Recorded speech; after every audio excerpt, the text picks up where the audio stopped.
Hello and welcome to Atop the Fourth Wall, where bad comics burn. For the previous 3 years, we've looked at Silent Hill comics. Well, we're pretty much out of Silent Hill comics. The ones that suck, anyway. Now it's time to dive into another horror franchise. The Thing. If you're not familiar with The Thing, here's the basic rundown of all 3 movies. A team at a remote polar outpost has an alien stalking them.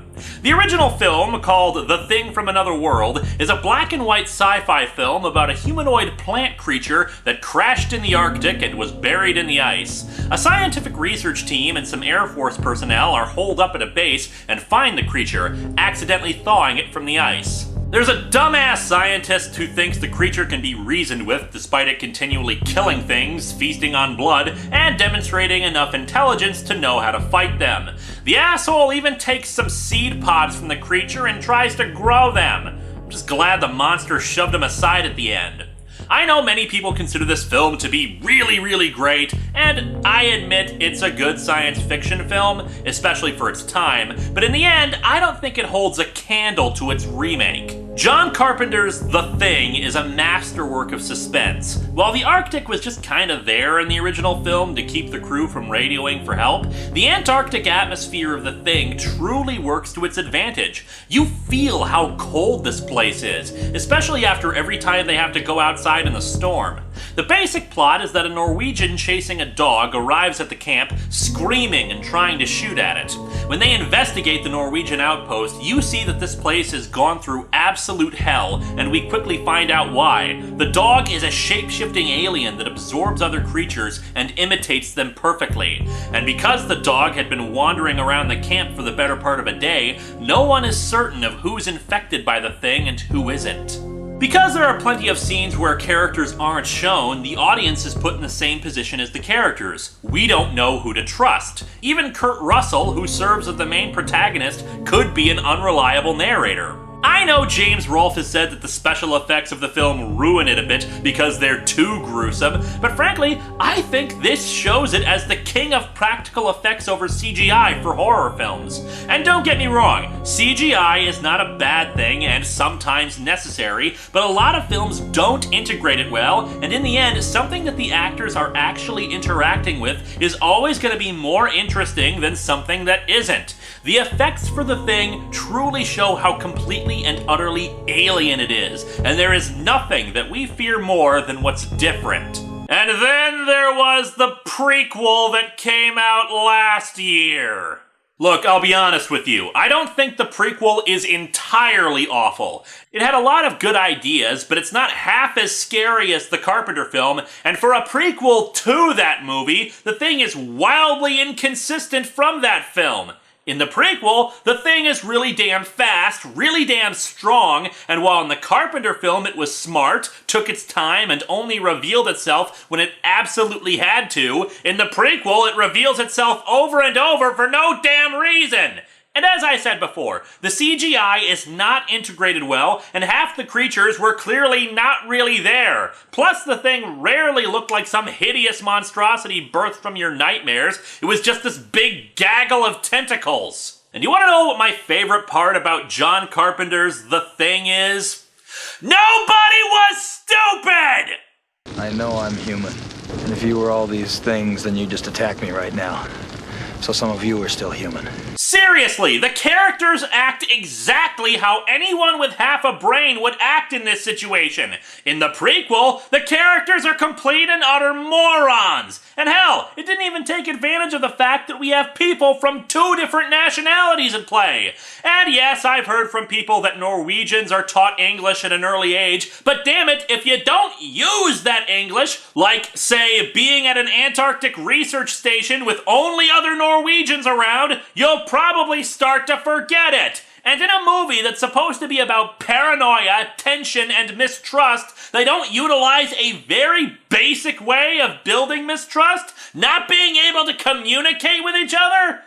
Ugh, like I said, the prequel had good ideas, but it did not take advantage of them. So where does that leave us? Well, before the John Carpenter film, there was another adaptation of Who Goes There, the original story that all these movies are based on. And it was in comic form. Let's dig into Starstream #1 and take a look.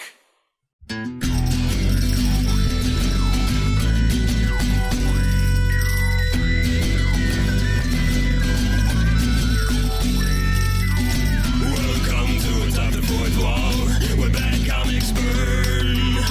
Linkara's gonna teach you all a lesson you won't learn. Brodsky, you're not the smartest. Life out, you're not an artist. Anyone who's had a bad comic published, it could be your turn. Linkara, he's a man, punch, wears a birdie hat. Linkara, he has a magic gun. Where'd he purchase that? Linkara, coins, robots, Amazon and trucks. Linkara, this comic sucks. Linkara.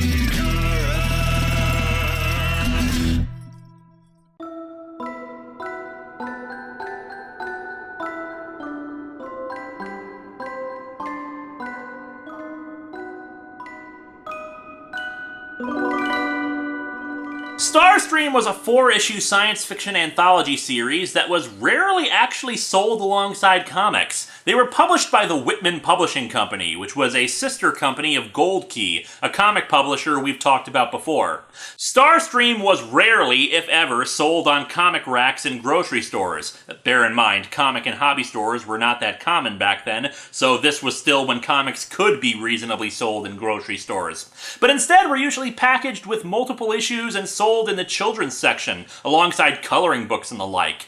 It was a bizarre practice, to say the least, especially when you consider that the comic covers were going for something that more resembled paperback sci-fi novels than a standard comic cover. The majority of stories in Starstream were adaptations of classic sci-fi stories, and because it was an anthology, today's comic has 5 other stories in it aside from Who Goes There. Because this month is focusing on The Thing, and because the review would be too damn long, we're only going to focus on the Who Goes There adaptation and not talk about the other stories. Subsequently, our cover is not relevant to the story and is just really bizarre. There's some vague humanoid shapes, a colorful Rorschach painting framing everything. I have no idea what the hell it is we're looking at, but I'm sure I'd be able to make sense of it if I was high. Or it could be some kind of magic eye thing. Oh look, a bunny! We open in the Antarctic, where 4 men are standing over a spaceship encased in very cracked ice. Seriously, look how cracked that ice is. It looks more like a broken mirror or something. There were 37 scientists, technicians, and support personnel. There are 37 people in this comic? Jeez, and people say the anniversary movies have too many characters in them. Trying to unlock the natural secrets of the Antarctic, equipped to face any challenge of that frigid world. I brought the umbrella. Cuisinart. Ice cubes. But none could have anticipated the frozen horror that was about to become a part of them. My God, we left the Dippin' Dots in the freezer for too long! What the devil is it? It could be anything from a prehistoric seal to a grand piano. It's a flying saucer, you idiots! For crying out loud, if we can look up through the ice like this and see you guys perfectly, you should be able to see it just fine. I'll ignore your piano joke, Dr. Copper. You know damn well that a piano killed my father. And I'm also willing to bet it's not Super Seal. If there's one thing we can be sure of, it wasn't a giant deadly mantis. One thing's sure, it's big. Yeah, thanks, Steve. You're a barrel of useful information today. MacCready radioed to the base for the steam tractor with pneumatic hammer attachment. Available now! Order in the next hour and get the drill attachment absolutely free. Sure wish I knew which one of these guys was MacCready. Not a one of them looks like Kurt Russell. With the steam tractor pounding into it, they manage to partially uncover the UFO. Realizing it's something metal and that it's possibly an alien ship, they decide they need to free it from the ice. They figure thermite is the best bet to melt the ice around it. However, whatever type of thermite reaction they decided on was apparently a bad idea. The alien ship is made of a metal that just melts away thanks to the heat. Alien metal couldn't withstand heat, much hotter than any re-entry friction. I'm gonna let the comic get away with this because some thermite reactions do reach upwards of 4,500 degrees Fahrenheit, and re-entry friction on a shuttle is about 3,000 degrees. However, I will pipe in that the original story says that the reason that the thermite ignited the hull was because it was based off of magnesium. Which, if you were to make a spaceship out of it, well, chances are it would be a puddle of goop before it hit the ground, if not just vapor. So yeah, the ship is completely vaporized, leaving nothing but hot water. Water. Nothing left but hot water. I'm just gonna stand over this hot water while it cools so it can freeze over and trap me. The flash was so bright as to dim or temporarily blind some of them, and they stumble back towards the tractor. However, they do spot that the destruction of the ship revealed a part of the ice with a strange figure inside of it. Well, better get that thermite again. Nah, I'm just kidding. They're smart enough to realize that they shouldn't risk it after losing the spacecraft and the scientific find of the century. So obviously, they're gonna be extra careful with this one. And by that, I mean MacReady shoves a pickaxe in its forehead. Yuck! The axe went right into the thing's skull. If that's what it is. Boy, MacReady's gonna have egg on his face when he finds out that that's the alien's crotch. Blair, the blindest, stayed rooted while the others brought power saws from the tractor. Boy, it's a good thing they told us that, otherwise I would have been wondering what the hell Blair was doing. Within 40 minutes, they've gotten the thing out of the wall, naturally making sure to shape it into a perfect rectangular prism. Nice. We came with our feeble instruments to measure wind and ice and magnetic forces, and found a thing that had 1,000 times our knowledge. 10 million years ago! Yep, they sure had 1,000 times our knowledge, which is why they made a ship out of a metal that lit up like a Roman candle. I imagine cigarette breaks would be awkward on this planet. They put the ice cube into the back of the tractor, covering it with only a tarp. And Blair. On the trip back, Blair stretched out on the tarp-covered thing without a second thought. Yeah, maybe he should have been thinking a tad bit more. They're in Antarctica and probably have been outside for more than an hour, and you're stretching out on top of a frozen block of ice. The fact that Blair didn't freeze to death is pretty damn impressive. Blair suddenly awakens while screaming, telling the others that he had a terrible dream where the alien in the ice was alive and commanding him. What about it, men of science? Enlighten a lowly second-in-command military mind. Damn you, men of science! What has science ever done for us? Except for this tractor. And the thermite. And interplanetary travel. Damn you, men of science! They wonder if the thing could still be alive, since there are microbes out in Antarctica that quick freeze and then thaw to life months later, but they dismiss it due to how complex a life form the alien must be. Back at the base, Commander Gary has called all 37 people into the barracks to discuss what to do with the thing. Blair wants to thaw it and examine it, but Norris wisely points out that the thing could be carrying diseases completely alien to humanity, and they should quarantine it until they have better resources. I actually really like this scene because it shows the characters being intelligent. No one's being an asshole about it either. They're throwing out very likely possibilities, the danger of alien disease, that a sterilizing bath might damage the original life form. It's smart, and the thing that pisses me off more than anything else in movies is when characters are stupid. Like, say, in the Thing prequel movie, when they just drill into the damn thing to get a sample without anyone even bringing up the possibility of alien disease! Sorry, no more harping on the prequel, but something like that just pisses me off. For heaven's sakes, the people in that movie are supposed to be scientists! And so they put it to vote, with the votes to thaw it out winning through. They say that the creature's head should be thawed out by now, and I'm actually really curious now. In John Carpenter's movie, we never got to see an original form for the thing. So what kind of hellish monstrosity does... That's the thing? Look at this goofy-ass thing. It's like a rejected Muppet. Classic series Doctor Who is looking at this thing and saying, yeah, we can do better than that. It looks like pure evil. Yes, gaze upon the true face of evil. A three-eyed, scraggly-haired plush doll. You know what it looks like? It looks like one of the alien squeaky toys from Toy Story wearing a wig. Later at night, while it thaws, a man named Conant is doing some work. He has a sudden urge to set fire to the thing and thinks he sees the worms that are the thing's hair wriggling a little, but figures it's just his imagination. Naturally, he's so engrossed in his work he doesn't notice the thing get up and start moving. Shortly afterwards, he comes running out and screaming that the thing is alive and he must have dozed off and it walked away. They hear dogs barking and think they have the alien cornered, but then they spot it. Now here is a creature. The thing now has one arm as a tentacle and its head is becoming a dog. Charnock, our lead dog. The thing is absorbing it. Not just eating, becoming it. The dogs spotted it escaping. To defend itself, it started to become Charnock. It must have realized that Charnock is a very vain dog, so it would never attack something that looked like it. No, if it lived with an axe in his head, bullets won't do it. Which is why you're shooting it? Huh?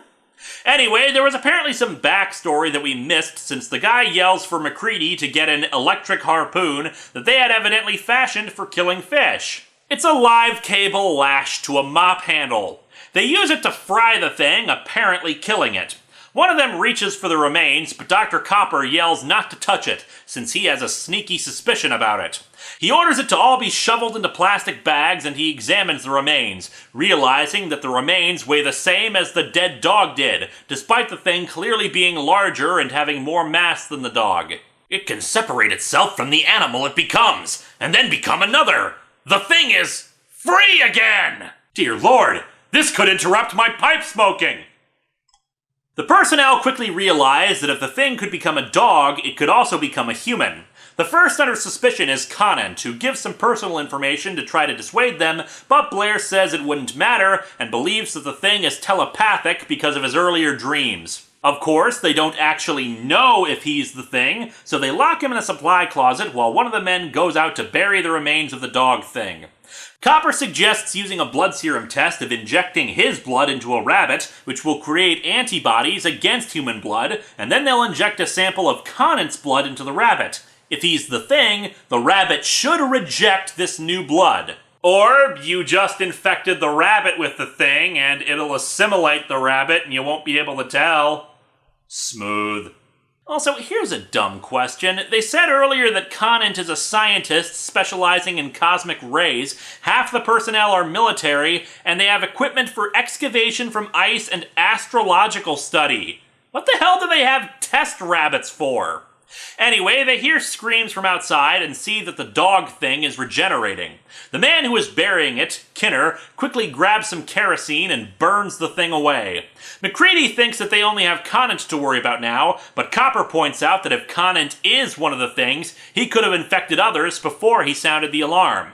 Blair shows up pouring kerosene everywhere and starts yelling like crazy. I had the same thought, Dr. Copper! That's why none of us must carry this thing back to civilization! We must burn! All of us burn! Oh, well, clearly I've been saying it wrong this whole time. Welcome to Atop the Fourth Wall, where bad comics burn! MacReady doesn't tolerate this kind of crap on his watch and promptly decks Blair so hard that the kerosene can is left suspended in the air. Actually, come to think of it, that might be gasoline.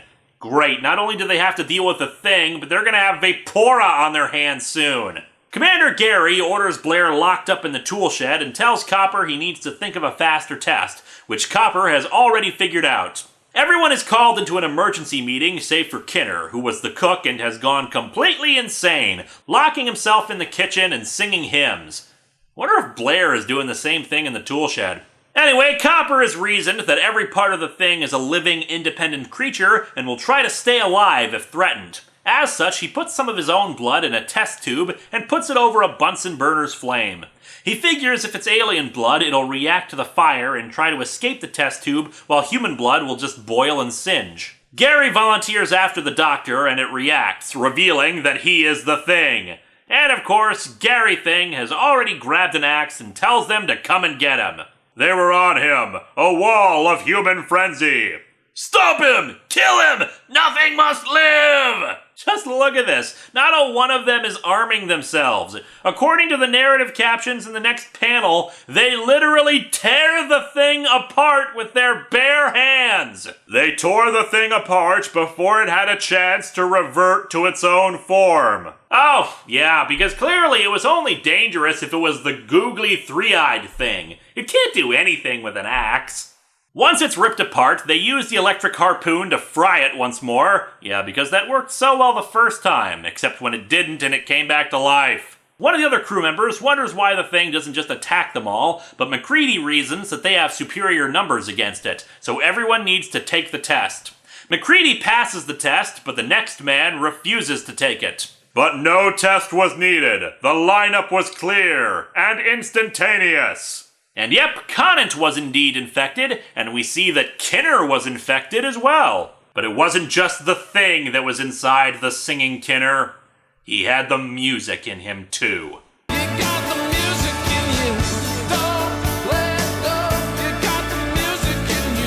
The battle was brief and brutal, and completely off-panel. You gotta love this dialogue. Let none of them live! The things must die!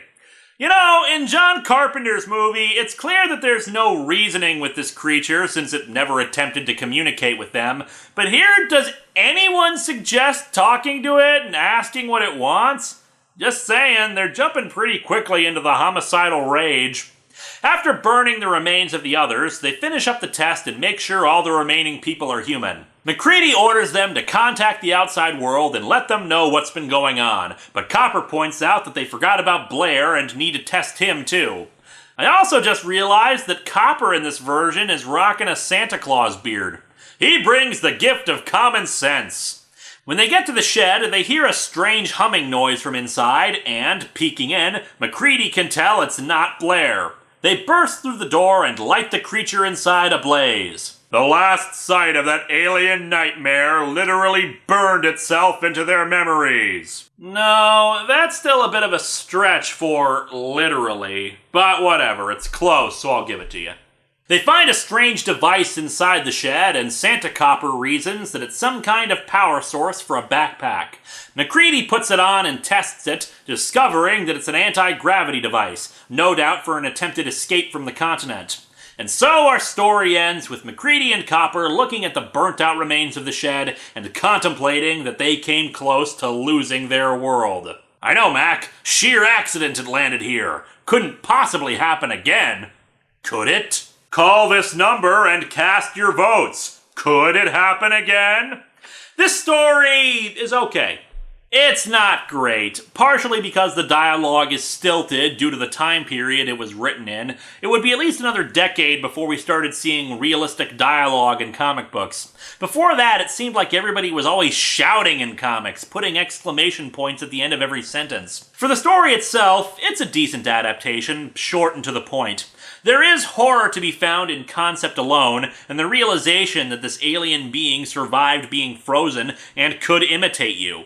It's actually more interesting to look at this after you've seen the John Carpenter film, if only because you see how they both took the same source material and did different things with it. Ignore the different mediums. They hit on similar points of mistrust, a blood test, MacReady becoming the leader, and men going insane from the possibility of the thing spreading out beyond the frozen wastes of Antarctica.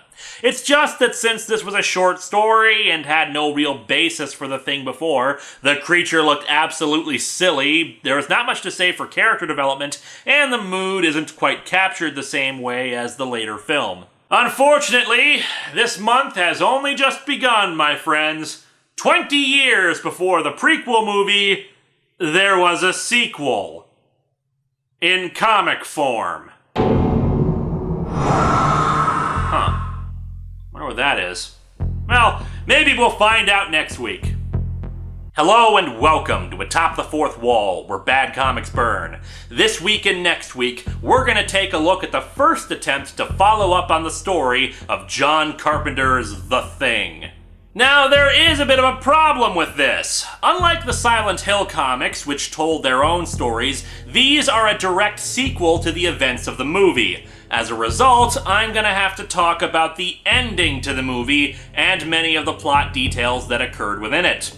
As such, this is just my warning, people. There will be spoilers. It's probably best if you've seen The Thing to understand some of the points I'm coming from here, but also you should see it just because it's a really good movie. I do find it kind of amusing, however, how opinions can really change years and years down the line. John Carpenter's The Thing was actually critically panned at the time of its release. It was too slow, too gory. Hell, the friggin' music was nominated for a Razzie Award, and that's especially mind-boggling when you consider the music was done by Ennio friggin' Morricone! You know, the guy behind the music of The Good, the Bad, and the Ugly, and lots of other awesome films? I honestly don't get people sometimes. But anyway, yeah, these days the movie gets the respect it deserves. Anyway, let's talk spoilers. As I stated last time, the plot of The Thing is that a shape-shifting alien creature arrives at an Antarctic outpost. It attempts to absorb all the people at the base, and we kind of play 10 Little Indians. The crewmen do their best to fight it, but eventually they're taken over or killed one by one.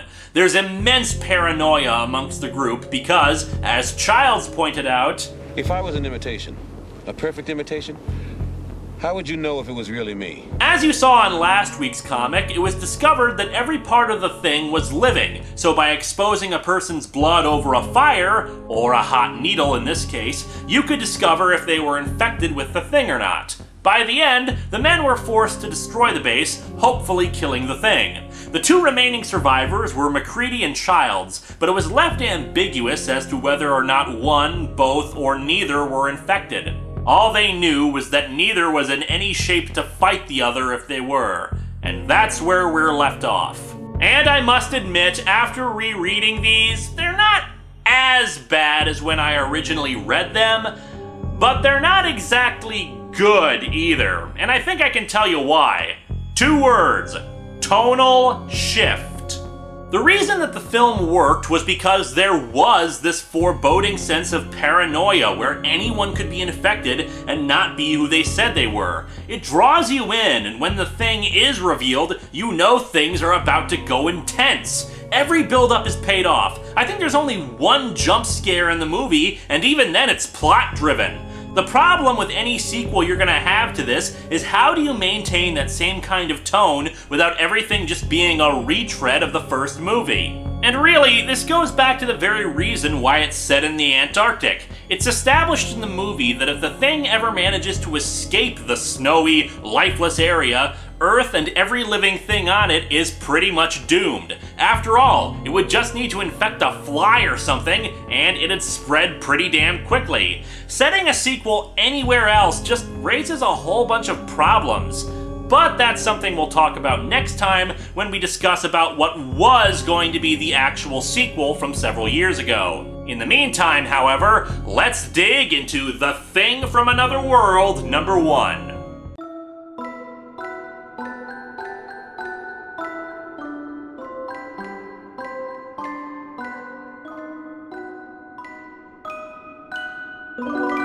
The reason the comic is going by the title of the 1951 film is pretty straightforward. Dark Horse was afraid it'd get confused with Marvel's ever-loving blue-eyed character from the Fantastic Four, so calling it The Thing from Another World links it to the film without changing much.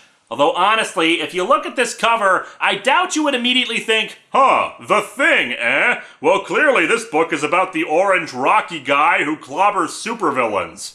On that note, this is actually a pretty damn good cover. While I'm never fond of blank backgrounds, this gets the idea of the creature pretty effectively. A combination of humanoid bits with something completely inhuman underneath it, plus tentacles. Very effective, very horrific. Kudos there. We begin with a text recap of the movie. 72 hours ago... That's a little iffy. The website Outpost 31 actually did an overview of the timeline of the movie, based on the times it goes dark, the glimpses of clocks and dialogue spoken. It's actually more likely that the events of the movie took place over 6 days, not 3. But hey, that's just nitpicking. It's not like they'll just radically change how the thing operates in this text recap, right? Yeah, let's talk about that. 48 hours ago, the organism, the Thing, began its assault on the men of Outpost 31, able to infect new victims merely by touching them. Stop! Okay, the movie was actually very vague about how the Thing infected other creatures. Chances are, though, it was probably related to liquid or fluid based on what we see it do to the dogs. However, it's pretty damn obvious that it was not spread just through touch. You know why? Because if it was based on touch, it would never have to transform back into the Thing, ever. It could go around the camp poking people and going, does this bug you? Does this bug you? Does this bug you? And the invasion would be over. And don't tell me it had to touch them while it was in non-human or non-dog form. That's just stupid. When it's changed into a different form, it's still the Thing. It just looks like something else. We see more than once in the film that it can manipulate parts of the body without needing to fully transform into a blobby, gooey gestalt of animals. The Thing turned the humans against one another and began constructing a craft capable of carrying it far from the frozen wastes of Antarctica to a warmer and more populated location. Oh yeah, I keep forgetting about this. In the movie, when they lock Blair in the tool shed, he apparently breaks out and starts stealing helicopter parts in order to build a UFO. It was, again, rather unclear about whether Blair was doing this or the Thing, though I guess it makes more sense that the Thing was trying to construct an escape ship.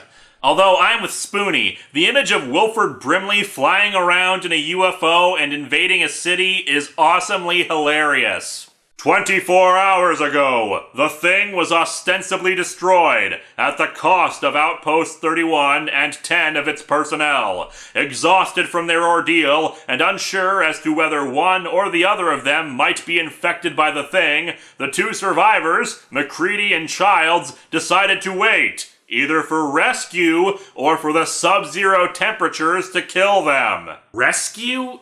No. No, not rescue. How will we make it? Maybe we should.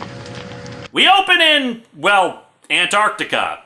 Antarctica, the ragged peaks of the Eternity Mountains lift their backs into emptiness cut only by wind. It is home to evil Santa Claus, who conspires at his lair in the South Pole to steal toys from the children of the world. Struggle to remember a gentler place, a place where the wind could not kill you. What, are you kidding? I live in Minnesota. This is tanning weather. People will tell you the wind here will make you insane, that it'll strip from you those things which make you human. Hope, reason, and compassion. Oh, it's not the wind that's doing that. It's the invading Cybermen that are taking care of that. We see a figure drop another in the snow and then walk off. When we get a closer look, we realize that the figure left behind is, in fact, McCready. What? We can probably assume the guy who left him here was Childs, but why the hell would they try to walk off into the storm? Do I have to play that clip from the end of the movie again? There is absolutely no reason for them to do this, especially when they're completely exhausted from everything that happened. And there's no place they can go! The closest outpost to them was the Norwegian one that had been destroyed, and it's not exactly a sanctuary, and they were 1,000 miles from the coast. Where the hell were they going? And yes, I know, there aren't any real outposts that are that far inside Antarctica, but if this thing is going by real-world logic, the thing could have easily infected one person and then make a break for the coast in dog form to infect a fish or something if it was that damn close. After all, it ran from the Norwegian outpost all the way to Outpost 31 while it was a dog, so if they were that close to water the whole time, then there shouldn't have been a problem, or even go to one of the many other research outposts that are on the continent. After all, if they are really that close to water, there are plenty of other places it could have gone, or the people at Outpost 31 could have tried to contact. This is one of the problems with trying to create a direct sequel to the movie with Childs or MacReady. It's pretty clear that they were doomed at the end. You'd have to really suspend your disbelief to assume that they had any hope of rescue.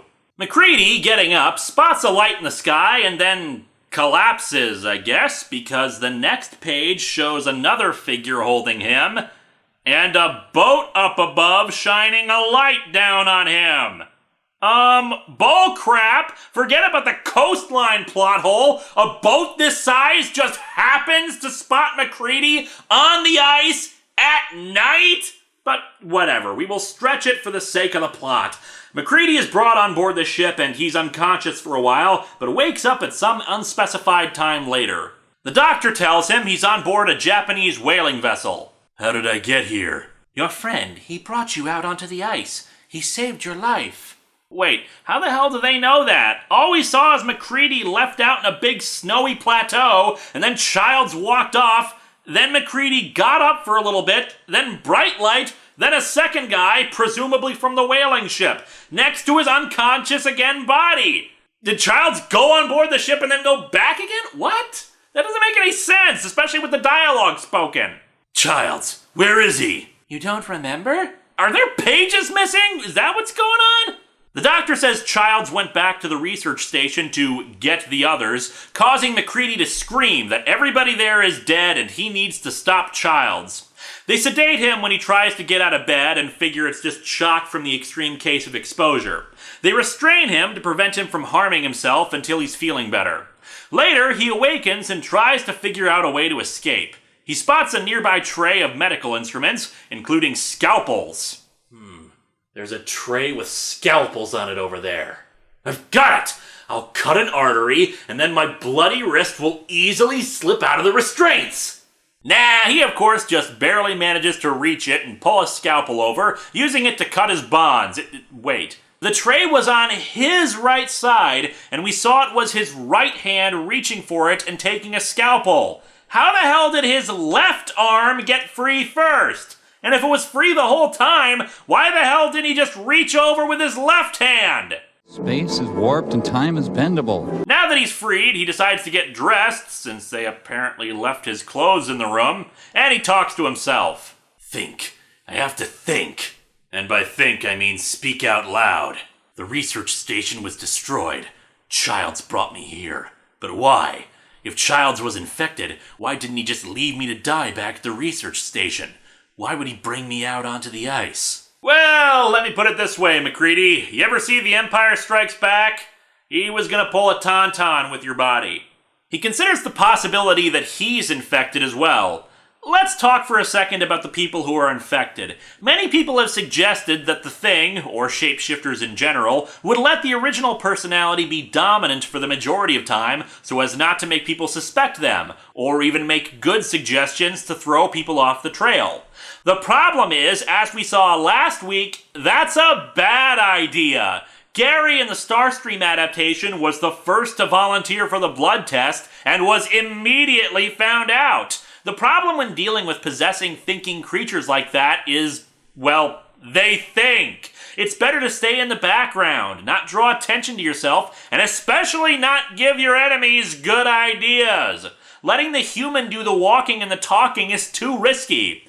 It was also suggested, and pointed out in the making of the film on the DVD, which I highly recommend because it is awesome, that there was a lot of discussion amongst the cast whether they knew they were infected with the Thing or not. They pretty much agreed that no one actively knew and only subconsciously suspected.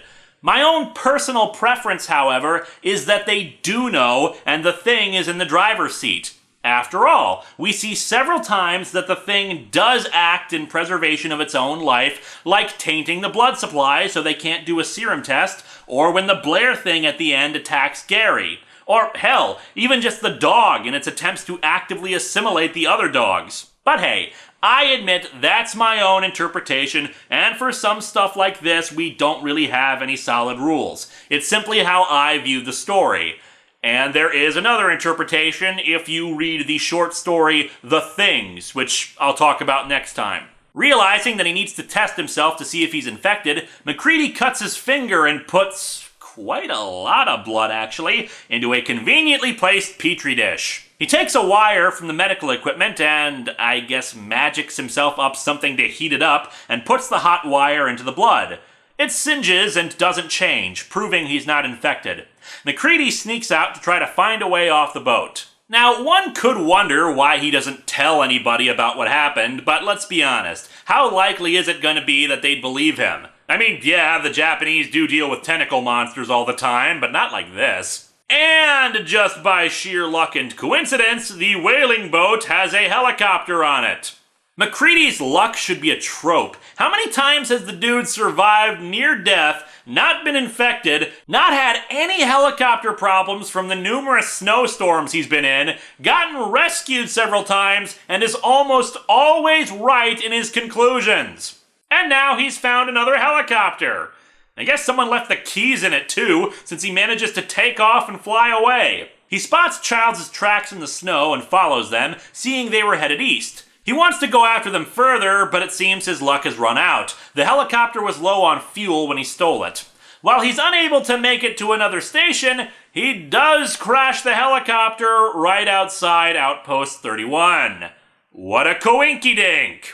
He grabs some thermite torches and explores the remains of the outpost, finding the dead body of Knowles, one of the remaining characters from the movie who was killed off screen. Knowles, you weren't infected when I left you. Now you're one of the skulls in Longbox of the Damned. MacReady finds two more bodies, which I think are Dr. Copper and Clark. It's not entirely clear.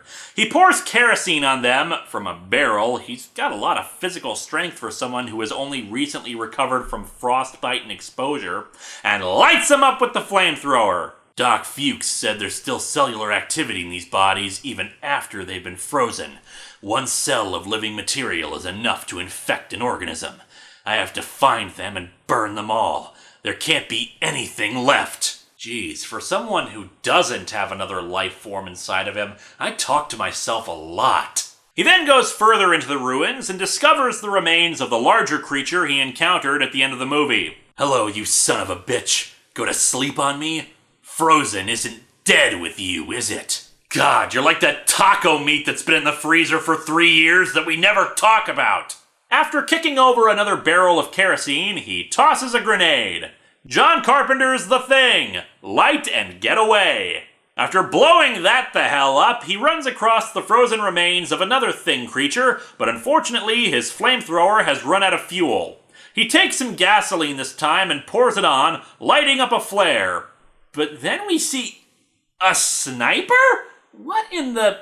Somehow MacReady spots the sniper, and they shoot the flare out of his hand. Oh dear lord, please don't tell me we're going into the video game territory where the military wants to turn the Thing into a weapon, because that would just be so damn stupid that I'd have to quit right here. They search him and say they're a SEAL team. A helicopter out of McMurdo had reported that the camp was on fire, and they were sent to investigate why. So they sent 4 guys in with assault rifles and sniper guns? What? What if it was just that a fire had gotten out of control or something?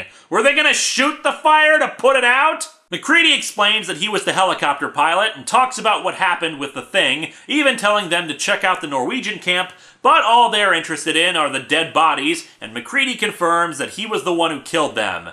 Of course, MacReady was just right next to a clearly alien body, but somehow it takes them like 5 minutes to notice the damn thing. Look, I understand your first inclination isn't to believe him, but when you see something like that, I think you might want to consider it's possible he's telling the truth, especially when he's otherwise calm until you try to touch it. They cuff him and then knock him out, calling him crazy. Jesus, what is that thing? I don't know. Whatever it is, the bio team will figure it out. If he gets frisky again, Masher, shoot him. Love to, sir. Well, thank you for perpetuating the stereotype of military officers being trigger-happy dumbasses. We wouldn't want to try to have characters who are halfway intelligent and therefore want to see them come out alive, would we? Now comes Miller time. No! I cannot take Frank Miller on top of everything else. He would just turn the thing into a woman who bites a guy's penis off while they're having sex or something, while it narrates the same 3 lines of dialogue over and over. So the SEAL team calls in a helicopter and it comes in to pick them up, but it's time for complete illogic from the creature to strike again. What in the hell? Christ, look at Pybus! Huh? What about him? He has a scarf on that's covering his mouth, and the scarves are billowing in the air. Wait, is he supposed to be infected? Why would the thing reveal itself? What possible reason does it have to reveal itself? And by the way, if that's not his scarf but an inhuman mouth, don't show us a panel before this of a scarf covering a guy's mouth! It actually took me quite a while to figure out what the hell was going on with this page because of that scarf thing from the previous one. It's colored so dark in this panel that it looked like it was just the guy wearing a scarf, not that he was transforming. And again, why would the thing reveal itself? It's about to get away scot-free. No one believes MacReady, and it has plenty of time to infect the others. Hell, at what point did the thing infect this guy? Clearly, no one has been at Outpost 31 for a while, so the remains of the thing must have frozen over all across the place. And if it was supposed to be that guy who reached down and touched it, he was wearing a glove! Even if we bought this idiotic idea that the thing spreads just through touch, one of the key elements of the thing's transformation that they hammered across in the movie is that the thing rips through your clothes when it transforms, so clearly it's not infecting a glove! And on top of all of that, it needs to transform all the cells in his body. It's been like 5 friggin' minutes! And don't tell me that people can transform faster or some crap like that, saying that's what happened with Windows. Clearly the thing had prolonged contact with his body and didn't just brush up against him or something. Anyway, I guess the thing, now found out because of its own bottomless stupidity, opens fire on the others and even opens fire on the helicopter. It has now trashed its own escape route. Even if it was just found out, why wouldn't it just shoot at the other guy so it could take the helicopter away? The remaining SEAL team members fire on it, but are all quickly killed save for one. MacReady somehow gets a grenade or something and launches it at the thing, which has become this bug creature, blowing it up. It seems that the Navy SEAL guy has wised up and listens to MacReady. For about 5 seconds, as we'll see. They discuss their options. They have wounded people, the radio in the helicopter is fried, as is their SATCOM. The helicopter back at Outpost 31 is trashed, and the gas for the snow tractors, which were disabled anyway according to the movie, was used in burning the bodies. If we don't get shelter or transport, we'll die here! Perfect! Then that's the way it shall be! Actually, that's not too far off. MacReady is fine with the team dying out here as long as they burn the bodies to prevent the thing from spreading. The SEAL officer, Erskine, says he's going to get the wounded men to an Argentine outpost that's 30 clicks away, pointing his gun at MacReady and demanding he help carry the wounded. He fires a warning shot when MacReady refuses. My orders were to evacuate survivors from the camp. And that's what I'm gonna do! I'm a character in the military in a work of fiction. I only care about following orders and shooting things. God, I have so many nuances! You wouldn't shoot me, Erskine. Not now. I need you. Then why did you fire a warning shot at his foot a second ago? And why would you tell MacReady that you weren't going to shoot him? And why does MacReady go along with this then? These 3 events completely contradict one another! Ugh, they make litters for the wounded and drag them across the snow, and as time passes, MacReady eventually says they need to leave the one he's carrying behind since he's dead. MacReady marks the spot with a flag so someone can come back and burn the body later. You're really going all the way with this alien stuff, aren't you? Haven't you been paying any attention today? You were... What? Ugh. Okay, they start out again with Erskine hoping he picked the correct path to the Argentine camp, and MacReady refusing to help go in the right direction. As the hours continue on, dawn eventually breaks and still no camp in sight. MacReady says they were heading in the right direction, but went on the wrong path. Erskine does not take it well, attacking MacReady in a brawl that ends with MacReady getting hold of the gun. This is beginning to make sense to me now. You said that thing could sleep in the ice. Maybe that's why you want us to freeze out here, so you can go to sleep and wait for the rescue party. Oh, so now you believe the alien stuff, do ya? Don't you just love it when a story can't even stay consistent within itself for a few pages? Erskine goes for a knife and MacReady threatens to shoot him, but our comic ends with a snow tractor coming right the hell out of nowhere, revealing two men speaking Spanish. And our long-lost pal Childs. Well, thank God the MacReady luck has hit again, as the Argentinians and Childs apparently just happened to come across these two. This comic sucks. I'll give it this. Aside from some sequential hiccups, the artwork is actually pretty good, especially in depicting the Antarctic setting. The problems are in the writing, from falling back on tired tropes of the overly aggressive military, to MacReady being the luckiest man on Earth, and to the inconsistencies of how the thing is supposed to operate. As I said at the start, the main problem here is a tonal shift. This has really stepped away from a claustrophobic piece about paranoia and mistrust, and has instead shifted into more action horror. And some franchises can do that and get away with it. Alien and Aliens, for example. Here, it just feels wrong. But hey, it's not entirely without merit. Let's see how they botch it up next time in issue 2. Hello and welcome to Atop the Fourth Wall, where bad comics burn. Today we continue our look at the comic book sequel to John Carpenter's The Thing. Sadly enough, I recently read an interview with John Carpenter where he said that this was his favorite spin-off media sequel to the movie. Still, there's no accounting for taste, and most people I've seen who have read it didn't hate it, and I get why they don't, but all reviews in the end are opinion-based. I just try to explain why I think this comic is a piece of crap. Now, before we recap the events of the first issue, though really, I don't know why would you be watching a review of the second issue before the first issue? Let's talk about some other spin-off material. One that I do actually recommend is a short story called The Things, which is the events of the movie as told from the perspective of the alien. As far as the alien's concerned, it thinks it's doing our species a favor and is actually baffled by our life form, since humanity is apparently the only creature it's ever encountered that remains in a static shape. It also suggests a few other things that seem to contradict the movie, or at least say that the thing was aware of stuff that we'd never assume it would be, but that's okay. In the end, it's really just fan fiction that got published in an actual magazine, but hey, it's good fan fiction and definitely worth a read. As I said last time, the main problem with this comic is the shift in tone from suspense and horror to action horror. One of the problems that people had with the prequel film is that they felt it was too much of a retread of the Carpenter film, and, like I said, it's hard to do a sequel to something like this without covering the same ground over again.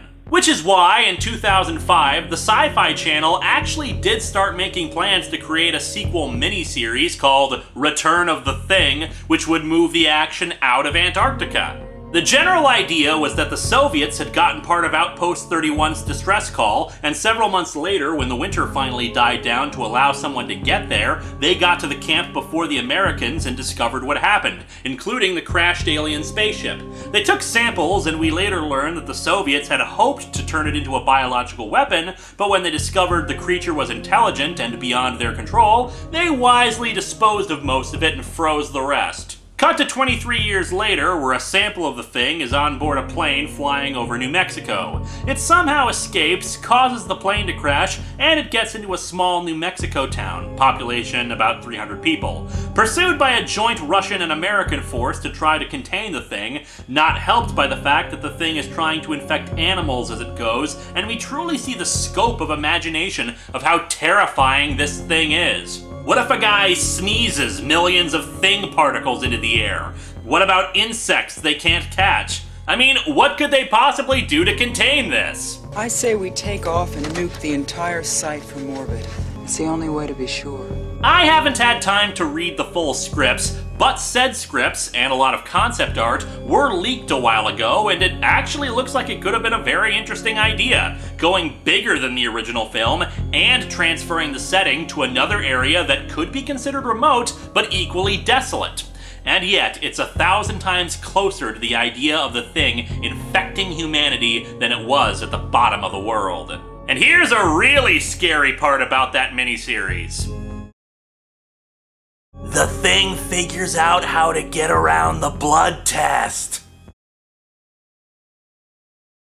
I'll let that thought sink into your nightmares. So why wasn't it made? No one can say for certain. Biggest bet is that with all the transformations and practical effects they wanted to do, it just wasn't feasible on a made-for-TV budget, especially without CGI.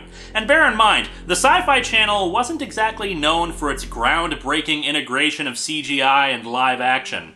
Alien Apocalypse, Pterodactyl, or numerous other creature features usually involving giant snakes, anyone? Or perhaps the simultaneously worst and greatest title for a monster movie ever, Man-Skeeto. So let's get back to the sequel that was made. In the first issue, MacReady and Childs decided to just wander out into the storm for absolutely no reason. Childs wandered off on his own, MacReady wandered onto a boat, then a helicopter, then on foot again, wandered around with an American SEAL team member who kept flip-flopping about whether he believed in aliens, and then at the end, Childs just kind of wandered in with some Argentinians. Come to think of it, this comic has more walking in it than Lord of the Rings. So let's dig into The Thing from Another World #2 and see how much more exciting walking action we can get.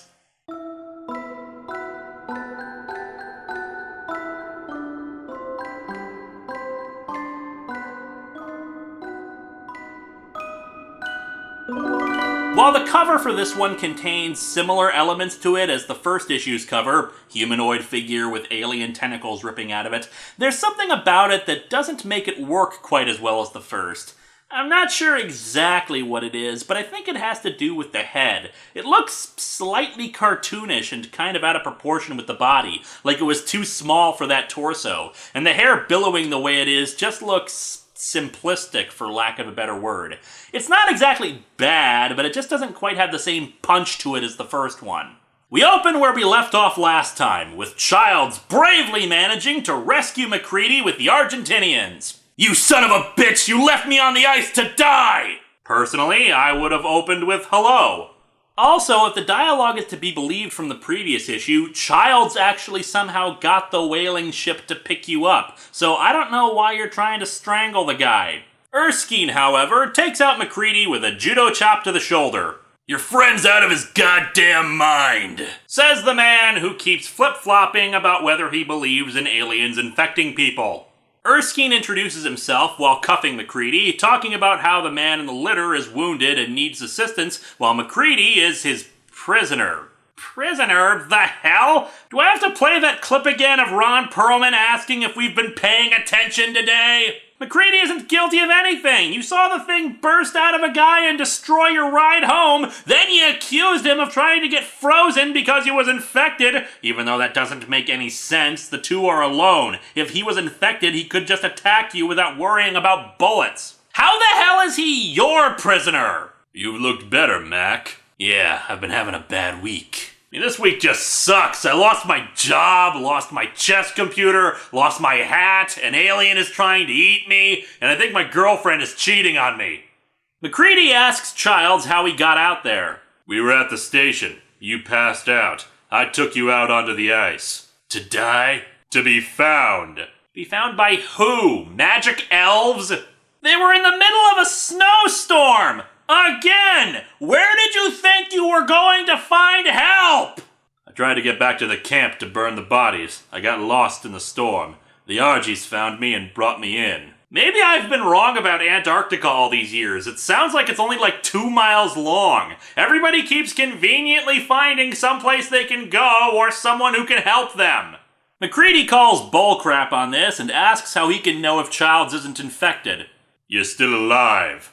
It's a good point, actually. If the thing had infected Childs at the end of the movie, and I'm talking in terms of the comics continuity anyway, dragging MacReady out onto the ice really wouldn't have accomplished anything. If the thing was assuming they'd be rescued, they'd probably stick closer to the outpost in the few places it was still warm. After all, smoke was still billowing out from the camp when MacReady arrived last time. Childs asks him what happened back at the station.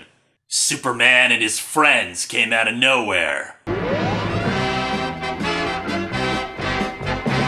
Childs wonders how likely it is that the SEAL guys are infected, since it also means MacReady is infected too, although if that's the case, why would the two of them be fighting when Childs and the Argentinians found them? They arrive at the Argentinian base, and it's actually pretty big, with tons and tons of people around. MacReady is, naturally, pretty horrified by this prospect. Childs, you can't let us go in there. If those people become contaminated... Relax, Mac. It's all been taken care of. Turns out if we just show someone who's infected toddlers in tiaras, they immediately surrender themselves to be burned. Anyway, the Argentinians explain that Childs told them what happened at Outpost 31. We can presume he brought them to the Norwegian outpost, and they possibly went to Outpost 31 shortly after MacReady and Erskine left as evidence. Otherwise, I doubt they just take his word for it. The Argentinian leader says they have to undergo the blood test before they can be allowed to move freely in the camp. Erskine, however, decides to continue to be a dumbass. Well, this science project is gonna have to wait. I need to get to a radio. Now! God, I love how my character has so many levels! Angry, frustrated, stupid. The Argentinians, in a shocking twist for this comic, are not idiots. We'll be happy to oblige. After the examination. Now I must ask you to surrender your weapon, Commander. And if I refuse? I'm afraid I really must insist, at least until after we have conducted the test. Oh my lord, we have a character who's not MacReady, who isn't a walking stereotype or just plain dumb! And I don't think they ever give him a name! As such, I will name him. I name thee Senor Sunglasses. So they're brought to a medical building where Childs is tested first. Not sure why he's being tested. I would have thought they'd already have done so after he explained everything to them, but whatever. Maybe they only found him in the last few hours or so. Anyway, he's clean. MacReady is next, and he's also free of infection. Congratulations, Mac. You're clean. Go to hell. And now MacReady is being a jerk for no reason. Is he just pissed off because he has to go be in the video game after this? For some reason, they decide to test the wounded man next instead of Erskine, and it goes nuts. Seriously, look at this. Either this is really wonky perspective, or this dude's head is huge. And all that from overhearing that they were going to test his blood? The thing is just like a little kid going to the doctor. You can tell it about the lollipop it's gonna get afterwards, but it doesn't matter, it'll still throw a temper tantrum. Where the hell did all those tentacles just spring up from? Like I said back in the Starstream review, the thing is not that fast. It takes several seconds for it to form appendages like this, and we see the tentacles are strong enough to smash glass as MacReady grabs a monitor or something to defend himself. Hey, you know what the thing really should do? Form some kind of spear/grappling hook things and just snag everybody in the room. What? If it can do it in the prequel, can't it do it here? Childs tosses a gun to MacReady and he unloads on it, though both should know that bullets are just a minor annoyance to the thing. The alien turns into a giant lint ball and, I guess, scoots away on the power of really silly. I mean, what the hell is this thing supposed to be, anyway? I kind of see a guy in there. Was that the wounded man who transformed? There's a giant mouth and apparently enough strength to burst through the wall. Oh, I get it. He's like some nightmarish version of the Kool-Aid Man. Oh, yeah. Oh, yeah, and all these guns. I should talk about that. There are a few real-life details to point out that are probably forgivable given certain necessities of the story, both of the movie and the comic. Like the climate. It probably wasn't well known to the original filmmakers or comic creators that there are long stretches of time at the top and bottom of the world where the sun doesn't rise or the sun doesn't set. Something like that you have to kind of hand-wave, but the other is that the Antarctic Treaty actually forbids military from operating on Antarctica and, in fact, bans any guns from being on the continent. We saw last week that the comic was attempting to follow closer to real-world logic with the locations of the research outposts on the continent, and yet didn't follow those other little factoids. It's the sad truth of this kind of story, my friends. Either your story is in a universe where these aren't a factor, or you go all in with it being realistic. Then again, realistic is probably not the word you want to use in relation to a movie where Wilford Brimley tries to build a one-seater UFO out of helicopter parts. But yeah, everybody's got all these assault rifles and the like despite them being banned. But again, necessity of the plot, just like some other items in the movie that probably wouldn't be in Antarctica. Mac wants the flamethrower. Mac wants the what? That's what he said. Now move. Mac and Childs say they want to go after the thing creature as it scurries off. We'll need your ice demolitions, Colonel Palomo. Now, you could say that the Argentinian leader now has a name, and I therefore shouldn't call him Senor Sunglasses anymore. But bear in mind, we've been with Mac ever since he was picked up by the Argentinians, and not once was he ever told Senor Sunglasses' name. He's making that name up as far as I can tell. They pursue it in the snow tractor and find the remains of the wounded man, apparently abandoned by the thing since it didn't have time to finish duplicating him. I really don't think that's how that works. But yeah, Childs pours kerosene on it and lights it up. It's been my experience that these dudes have a serious aversion to fire. Well, thank you for the exposition that anyone who's been reading this already knows. They arrive at Crevasse Fields and leave the tractor, since the ice is heavily fractured and taking something as heavy as the tractor out is too risky. I admit, for the most part, issue 2 has improved on some of the problems of the first. The characters, if we can call the unnamed Argentinians that, are not stupid, and it's not just MacReady rambling to himself out loud for half the book. Here we have a natural point for drama. Two guys, can't tell if they're MacReady, Childs, or the Argentinians, argue briefly about whether they should call off the search until morning. It's pushing 60 below, and it's likely they'll freeze to death if they keep searching, but at the same time, they don't want to risk the thing freezing itself out in the crevasses, and they'll never find it. Neither side is right or wrong, it's just logical thinking given the situation. Although, this does push suspension of disbelief again with the thing's speed. How the hell did it get so far away from the Argentinian camp so fast? I never knew tentacles were faster than legs. Or hell, it was a big ball before. Was the camp on top of a hill and the thing just rolled down the whole way into like a snowball or something? Anyway, they seem to decide to head back to the snow tractor, but the ice under Childs cracks and he falls into a crevasse. Fortunately, he fell onto a ledge and they throw a rope down to him. Unfortunately, the MacReady luck has done it again. Why? Because it just so happens that the thing was resting inside this particular crevasse. Oh, I'm sorry, did I say the thing? I meant the Sarlacc. Seriously, Childs shines a flare down and reveals this thing. How the hell did the thing get so big? Did it find the only Antarctic McDonald's and just went to town? Or did it eat a whole bunch of penguins or something on the way? They pull Childs up right as he drops a grenade down the thing's mouth and blows it to hell. What, no quip from Childs? Oh, come on! As serious as the movie was, MacReady still got an awesome final line to toss at it before the dynamite. Yeah, fuck you too! No, see you in hell, or up yours, or something? Ah, well. However, while this might seem like a perfectly good place to end this story, we're actually only halfway through it. Erskine, who was apparently with the hunting party for the thing, says he wants to use the radio right away and report everything that happened, especially since he's 23 hours overdue. Senor Sunglasses leads him away to the radio room, and we see Childs and MacReady talking about it.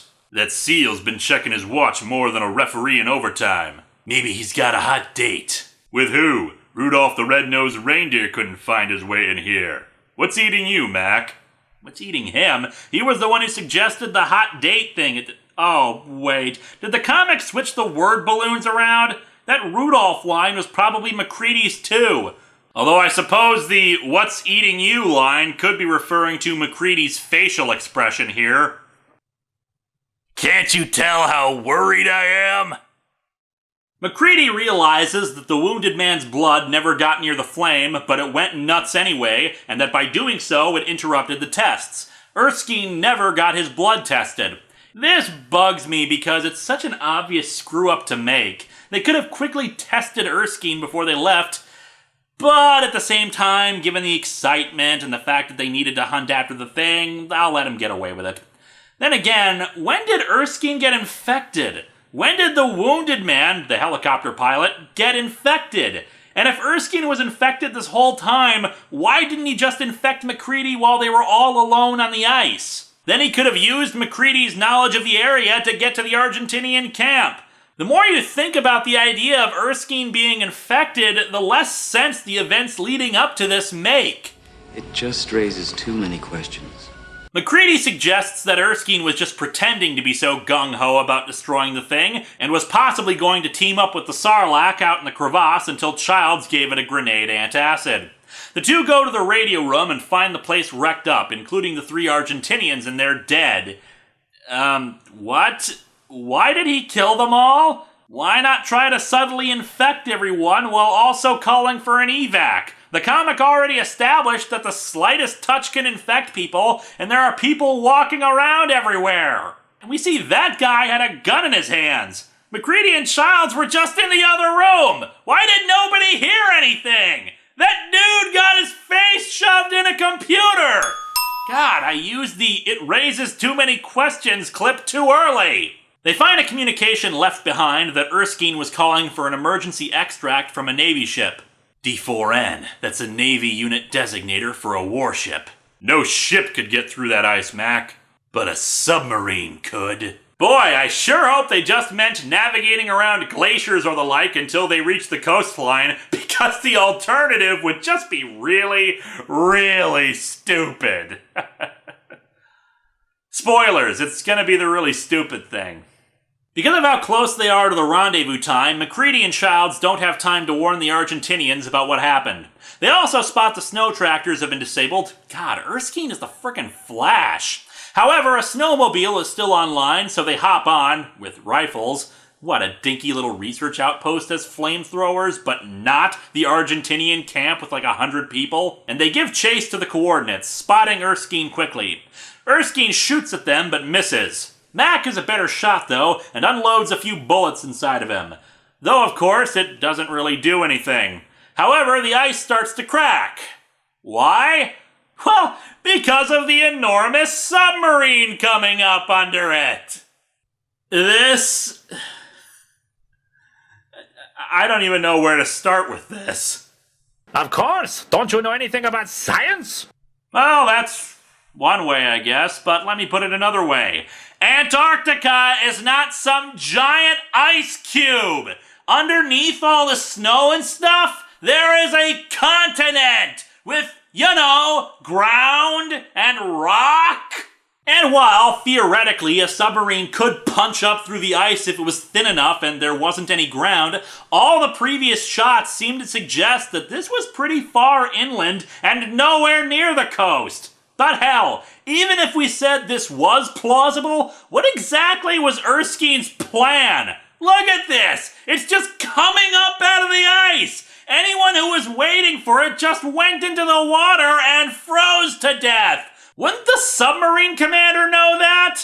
I will grant the submarine rising from the ice one bit of praise, though. It looks frickin' awesome! Seriously, this makes absolutely no sense, but hot damn is it gorgeous! I want that painted on the side of my van, and I don't even own a van! Anyway, Erskine climbs up to the hatch of the sub, which of course is opened with a few guys standing there in shock as he takes on a more alien appearance. He decapitates one of the Navy men rather quickly and leaps down into the sub, one of the remaining men calling out an intruder alert. Wait, that microphone he's holding, is that normally outside a hatch? Wouldn't that get, wet?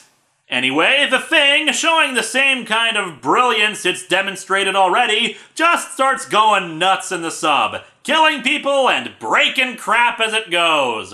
It triggers the sub to go into a dive, despite the main hatch being open, MacReady and Childs climbing into the sub as it goes down. The controls aren't answering, and the sub collides into a rock formation. The Thing, one of the most self-sabotaging villains ever. With the submarine stranded, MacReady and Childs quickly give the lowdown about what's going on to the remaining sub personnel, and that the Thing is between them and the submarine's escape pod. This actually might be a good idea for a Thing sequel too.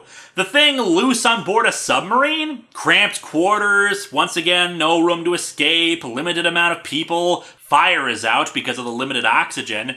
There's an idea here.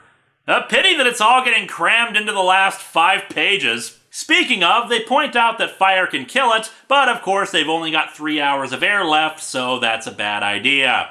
The remaining 9 people decide to move as a group to get to the escape capsule, but of course the Thing comes up and attacks. MacReady grabs a CO2 fire extinguisher and uses it on the Thing, which seems to piss it off, but good. MacReady tells Childs to get into the escape capsule, but Childs says he can't. It's trapped now, Mac. We blow this hatch and that thing dies here. We can't let it go out and go to sleep in the ice. It's gotta die now. And thus he blows the hatch and blows them all out into the water. Yeah, Childs, the Thing can survive being frozen. What the hell makes you think drowning it will work? MacReady, still on his best luck, manages to surface and get onto a floating block of ice, though of course all the ice-cold water on him is doing such wonderful things to his body. I'm alive. The wind. God, now the wind. The cold. It's gonna kill me. I can't let that happen. I can't die. I'd better get some sleep. Boy, that is a pickle. Okay, so how is MacReady gonna get out of it? Wait, that's the end? That's the end of the comic? That's how you end the story? You gotta be fucking kidding. What the hell was the point of bringing MacReady and Childs back for the sequel if you're just gonna leave it ambiguous again what happened to them? Hell, MacReady is pretty much exactly where he was before. Half frozen, exhausted, and not certain if the Thing is alive or dead. Any good ideas he may have had for continuing the story are kind of screwed over because it was all pretty pointless. Oh, well, maybe not entirely pointless. You see, my friends, this is not the end of MacReady's story. A few months after the 2-part The Thing from Another World miniseries, there was another sequel, The Thing from Another World, Climate of Fear, which continued MacReady's fight against the Thing into a remote outpost in South America. Unlike this story, unfortunately, the artwork on that one is terrible, but let's not get into that today. Instead, I will simply point out that this comic sucks. Like the first issue, it's not entirely without merit. It's nice that the Argentinians were smart and the distraction caused by the escaping Thing could have made for a tense monster hunt and an exciting climax. But overall, the miniseries fails to recapture the same suspense and paranoia as the John Carpenter film. The only distinct characters are MacReady, Childs, and Erskine. MacReady's mind seems to be snapping under all the pressure. Childs made an absolutely stupid blunder at the very end by trying to drown the Thing. Here's a thought. If MacReady could survive to the surface, chances are the Thing could too. And Erskine was never likable in any sense, so we don't care that it turns out that he's infected. There are a bunch of plot holes that are not easily filled, and it ends on an ambiguous cliffhanger that does not surpass the ending to the film. The artwork is still gorgeous, and unlike last time, there weren't any real hiccups in the storytelling. All in all, it just feels like they had plenty of good ideas, but needed another few drafts to hammer out a more solid story that either brings closure to the thing or ended on a note better or on par with the apocalyptic suggestions of the film. Hello and welcome to Atop the Fourth Wall, where bad comics burn. It's October, Halloween is coming, so it's time to once again talk about a great horror story that was butchered in comic form. No, not that one. We stopped doing Silent Hill 2 years ago! The Thing! The hell is that? The Thing from Another World! Last year, I talked about The Thing from Another World, the comic book sequel to John Carpenter's masterpiece, The Thing. I've gushed enough about that film to the point where you should have seen it by now, and if not, go do that.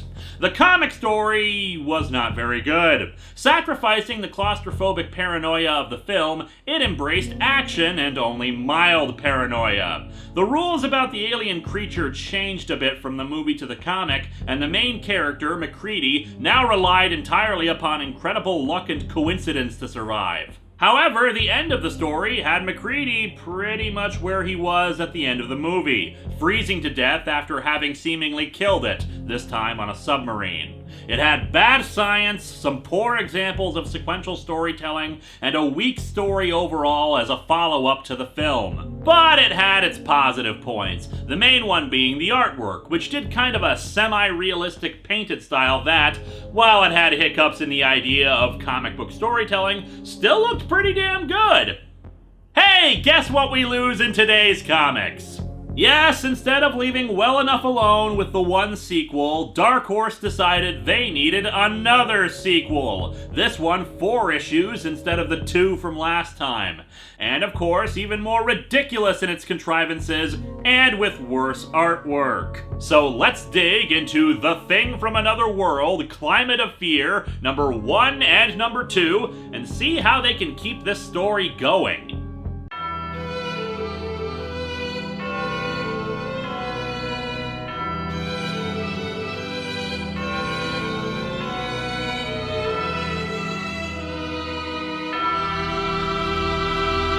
The cover is done in a similar style as the last 2, which is welcomed. As an added touch, there's this bright light coming from the body that's opening up here, very similar to the movie poster of The Thing.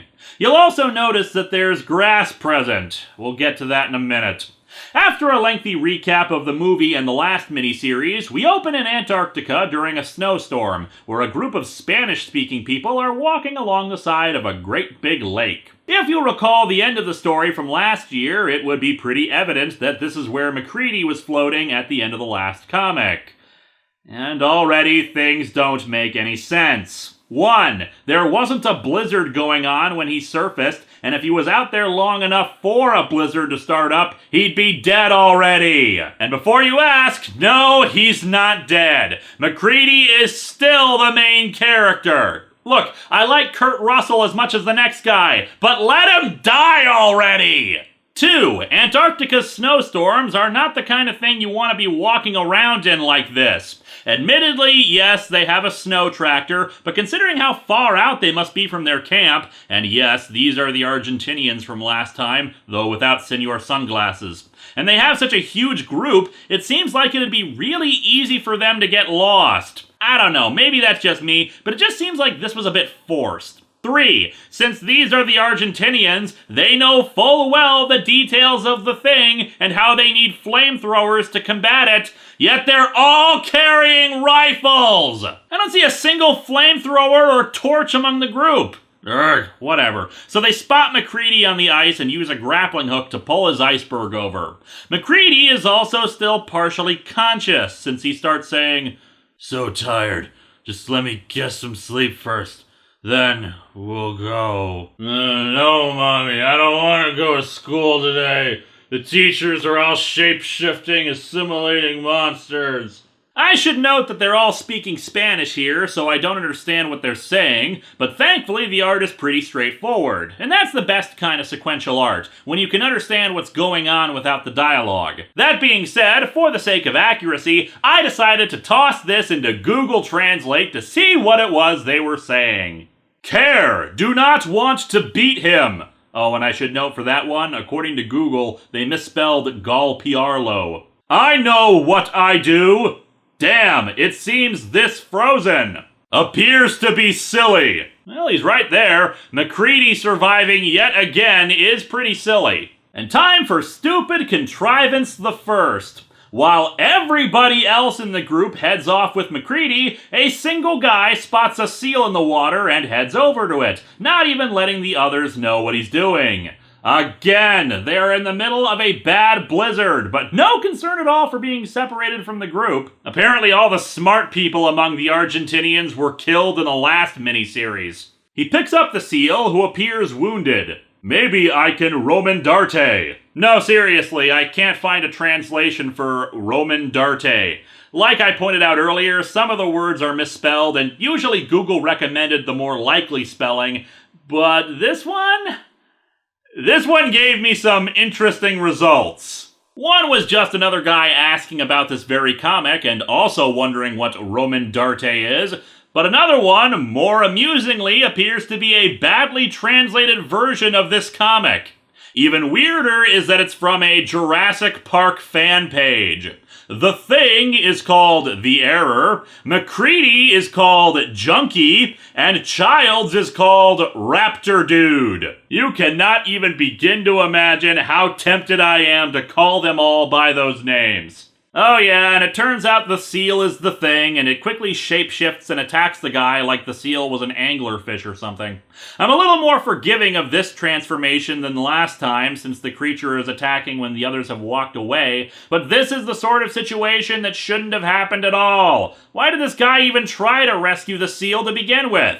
Yeah, it was injured, but it's still a wild animal. It probably would have attacked you just as soon as let you help it. Wounded animal at large isn't good. MacReady wakes up in a hospital bed screaming, and already we can see the artwork has taken a turn for the worse. Check out this Argentinian who looks like he's exercising on a ski machine or something. So, let's do a count now. MacReady has been nearly frozen to death about 3 or 4 times now. His muscles have got to be in a terrible state thanks to all the action he's seen in the movie and in the last comic. So, naturally, he's strong enough to pick up his IV cart, swing it into a dude's face, and then run down a hallway, knock out 2 more Argentinian military officers, and slam through a glass window with only a few mild cuts on him. This scene pretty much exists as a great big sign to the readership that you can stop treating this like a story about suspense and slow horror. We're in straight up action movie ridiculousness. Anytime he runs into the thing from now on, I completely expect him to one-liner every kill like it was Commando. Anyway, when he feels the grass, he realizes he's no longer in Antarctica. I'm of 2 minds about this. It's good that we're away from Antarctica because at this point, doing another story set there would just be retreading the first movie. But a jungle?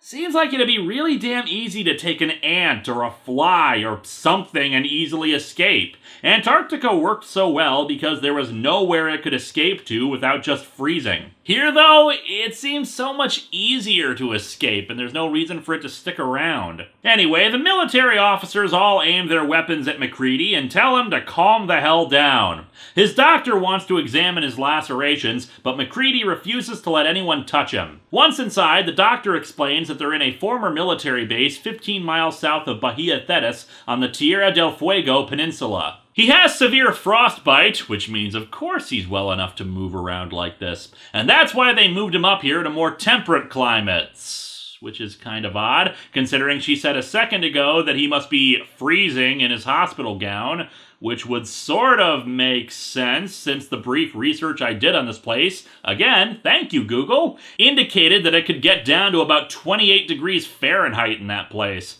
But then how is that a better climate? She was in the Argentinian camp in Antarctica and knows all about the thing. I was informed about the alien, but I was told it went down with the United States submarine. How the hell do you even know about the stuff on the submarine? The time it took for MacReady to chase the thing on board the sub and the sub to go down was all of 5 minutes. The outpost is far enough away from anyone that they feel they could control the infection if anyone was contaminated. Not really, no. And she keeps wanting to check his bandages.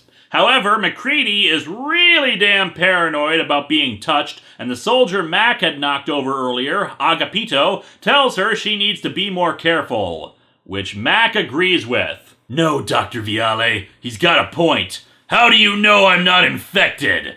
And she has no answer. Wait, did nobody test him? Why the hell wouldn't you test him? These people knew all about this. They knew about the sub. They knew about the alien. They knew the way it could infect people. And they didn't test him? My God, they probably didn't test anyone. Because they are all stupid. She tells Agapito to keep him guarded around the clock and keep a close watch on him, or else the frostbite could become gangrenous. Not that I can see any evidence of him suffering from frostbite. At dinner, Dr. Viale is talking to the other troops about the thing and what they know of it. One of them was at the base when the one dude exploded open before testing, but Viale never saw it herself. This redhead questions the idea that the test is viable at all, since anything as intelligent as the thing would be able to adapt quickly. You don't understand. Each cell is a separate organism. Once the blood is removed from the body, it's no longer linked to an organizing intelligence. I don't know, your blood is still linked to an organizing intelligence, and yet you weren't smart enough to test MacReady! Therefore it will not obey the wishes of that intelligence to deceive, no? It must do what it can to survive. In the case of this test, it leaps away from the hot flame. Well, some like it hot, and others get horribly burned because they're shape-shifting monsters. The doctor tells them MacReady is still paranoid and wants to gain his trust before she lets the others interact with him. Wormy guy here, his name is Desiato, but if someone can call Child's Raptor Dude, I'm calling this guy Wormy, says she's fawning all over him. One would think you hadn't seen a man in months. Well, that's because she hasn't. Oh, snap! Agapito demands he apologize, but instead he just gives another glib remark. Careful, Sergeant. You don't want to get another bruise, do you? That's fine, Wormy. He'll put a few on you so you won't feel left out. Back over to MacReady, he's watching the livestock in creepy paranoia. When Agapito relieves the guard who had been on him, MacReady knocks him out and steals his gun, quickly going outside to shoot the sheep. When the others are summoned by the noise, he demands they burn the bodies, but he's knocked out by a tranq dart from Agapito, who has blood all over his face from the attack. I think we found our new hero. MacReady has become a paranoid lunatic. Dr. Viale didn't test anybody, but Agapito? Dude has been injured twice by MacReady, shown good sense and quick thinking, defended Dr. Viale when Wormy made his dumbass remarks, and has the patience of a saint. Whereas his other men are too busy being badly drawn. What the hell is this guy even doing? Raising his hand to ask a question while doing the Vulcan hand salute? Sir, may I live long and prosper, please? While MacReady is put back in bed, the cook is ordered to go inspect the dead sheep and see if any of their meat can be salvaged. A sheep goes up to him and he pets it, but its wool jumps out and starts assimilating him, proving it's actually the thing. I've got to say, it's actually a very creepy use of the artwork to depict that. Although I don't think that the thing needed to attack this guy, judging by the fact that his tank top changes color from green to white between panels, his shirt was already infected. Also, this is one badass cook. The men hear gunshots again, thinking it's MacReady, but outside the cook has grabbed a machine gun and is shooting at the thing, despite most of his arm being submerged inside of the monstrous form. Sure, he's still screaming for help, but if it was me, I don't know if I would have enough cognitive function to think, must shoot at thing to try to free myself. The others open fire, and Agapito tells them to aim for its head. And yes, I know that bullets don't actually work on this, but again, Agapito is demonstrating how smart he is, since that's the kind of thing most characters in horror don't think of. And of course, the thing survives its attack and a dumbass gets too close, allowing the thing to jab its tongue into his head. I guess the thing was just hungry for some brain food. What? The guy who had been at the camp and seen it beforehand says they need fire, and they quickly grab some gasoline and a flamethrower, torching the creature. Although leaving us with another creepy moment of what's left on the guy who was assimilated, his mouth screaming, "Help me." And so our issue ends with the doctor realizing that the sheep were not in the Antarctic base, meaning somebody must have brought the thing back with them, and therefore someone is infected. Gee, it's almost like you guys should have been tested before leaving the place. But there I go again, making sense. Issue 2's cover is... Okay, I know this is supposed to be horrific, but it just looks like a guy who's pulling on his cheeks and wagging his tongue. You know, making silly faces for a baby. Maybe that's the truth behind the alien. Assimilating people is just its way of going... Apparently, between issues, they decided to have a camping trip instead of start testing people. Well, it was the choice between prick their fingers or sit around eating s'mores and telling ghost stories, so... yeah, it's understandable. A long, sleepless night passes slowly at the Tierra del Fuego Environmental Research Station. But it isn't insomnia that plagues this group. It is fear. Diarrhea is like an alien assimilating your body, raging inside you. Finally, Dr. Viale tells them this is stupid and they should just get tested. Sabia. No one is touching my arm. Not even you. Then I'll hand out needles or scalpels to all of you. You can all test yourselves. No offense, Doctor, but as I understand it, only one cell of this creature is enough to infect an entire organism. Therefore, handing out needles or scalpels with a microscopic bit of tissue on them would be an ideal way to infect the lot of us, no? Except if the thing had that kind of capability to separate microscopic amounts of itself by will, it would have done so already, and you'd all be infected! Hell, all the doctor has to do is test herself, show everybody she's not infected, and then they can draw their own blood for testing. This is not complicated! Wormy suggests they radio for help, but they say that it's an idiotic idea because it could expose their rescuers to infection. Or it could let them know to quarantine the area and potentially firebomb you all if you can't sort this out on your own. However, since they feel that the only ones who would suggest such a thing are either stupid or infected, they start questioning him. Where were you last night? You were nowhere to be found during all the shooting. That's right, you disappeared as soon as we heard McCready's shots. I see nothing sinister about my aversion to gunfire. It is quite intelligent. What's the matter?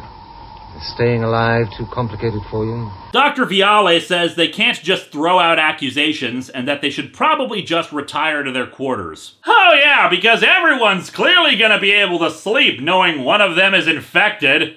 Everybody is full of dumb ideas today. No, that's okay. I can stay. I will also stay out here in the open. I have nothing to hide. Well, if that's the case, it's time for a sing-along! Oh, I'm a happy camper, I love the summer sun... Guys, you aren't singing.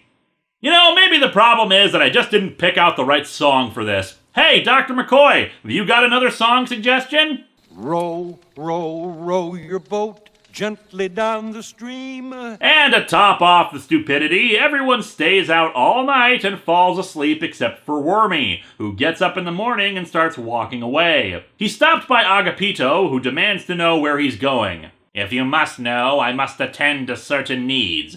You seem like the type who would urinate in public, but I am not. No, you seem like the type who would urinate his own pants and then blame the smell on someone else. Agapito is sick of his crap, but Wormy thinks that the best thing to do is mock the angry man holding a rifle. When Agapito raises his fist to punch him, Wormy has this to say. Sergeant, if you really believe I'm a monster, would it be wise to strike me barehanded? Realizing that danger, Wormy decides to show just how SMRT he is. Heh, I can see how these ridiculous suspicions might have their advantages.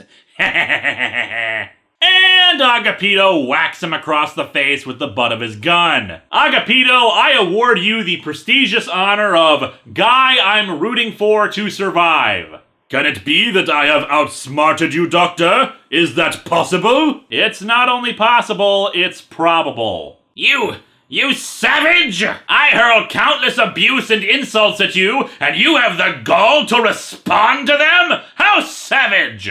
Agapito just laughs him off, but then Wormy goes over to a pistol and grabs it. Don't laugh at me, you ape! I am Wormy McSlimington III, and I will not be insulted! Seeing him aim the pistol at Agapito, another soldier guns Wormy down in his defense. And nothing of value was lost. The soldier is pretty horrified about what he just did, having killed another human being, but Agapito tells him he did right, and his report will reflect that. But how am I to explain my conduct? An officer under your command refused to obey orders, openly mocked you, failed to respect the chain of command, and made a bad situation worse. Hitting him like you did was probably the most appropriate response you had after that crap. They hear MacReady calling out to them from his room. Good lord, the only guy doped up enough to get any sleep around here, and look at him! If you guys weren't sleeping earlier, why the hell were you all lying down like that during all hours of the night?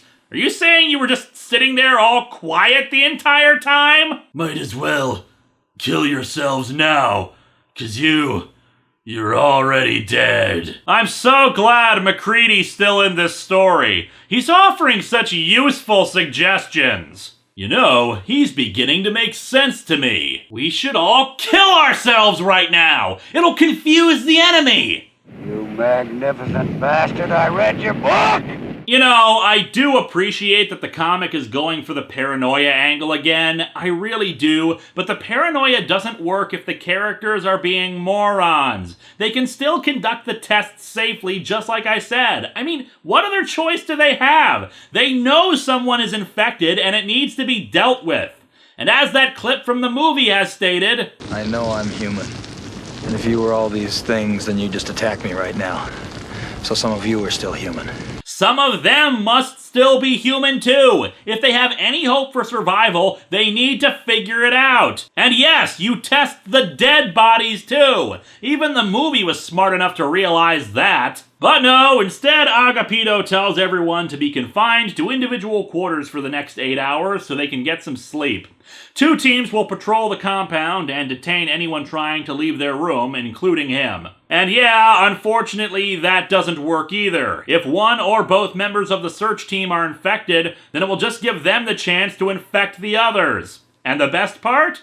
We see the patrol, and they don't have flamethrowers! Come on, people! Oh, and it turns out Wormy Guy was actually the one infected, since during the sleep time, his corpse rises from the grave they dug for him, and he quickly attacks and assimilates the 2 patrols via the mouth. Hey, that's actually a neat trick. He can fit his whole hand inside their mouths. Later, everyone wakes up, and they find Agapito tied up and gagged. He's sure it was MacReady, but couldn't tell in the dark. What's worse, the communications shack has been burned down, and the 2 guards are missing. Okay, so now MacReady has gone full-blown Wilford Brimley. I hope this means they're gonna lock him up in a shack, and then later he's building a secret UFO to fly away. They head over to the abandoned airfield for the base and hear sounds coming from a hangar. And, of course, they discover the Thing, quickly in the process of scouring airplane components. I've gotta say, I'm glad they went this route with it. The Thing has no reason to attack any of them at this point. Its goal should be getting the hell out of there, and they already know about its existence and how to fight it, so yeah, escape is its best bet. It uses a rotor to impale one guy before MacReady suddenly arrives to flamethrower the Thing. However, part of the creature balloons out and explodes a monkey-like creature that runs off into the forest. Why the hell didn't it just do that before? Have part of it stay behind to work on the plane, and the other part could run off into the forest. Increase your chances, dude. MacReady runs off after the Thing, the only one who runs after it, by the way, but gets lost amidst the vines and brush. He fears he won't find it, but it seems all that time sleeping has sharpened MacReady's luck, because he comes across an American military unit along with Raptor Dude! Wow! I don't buy it for a single second!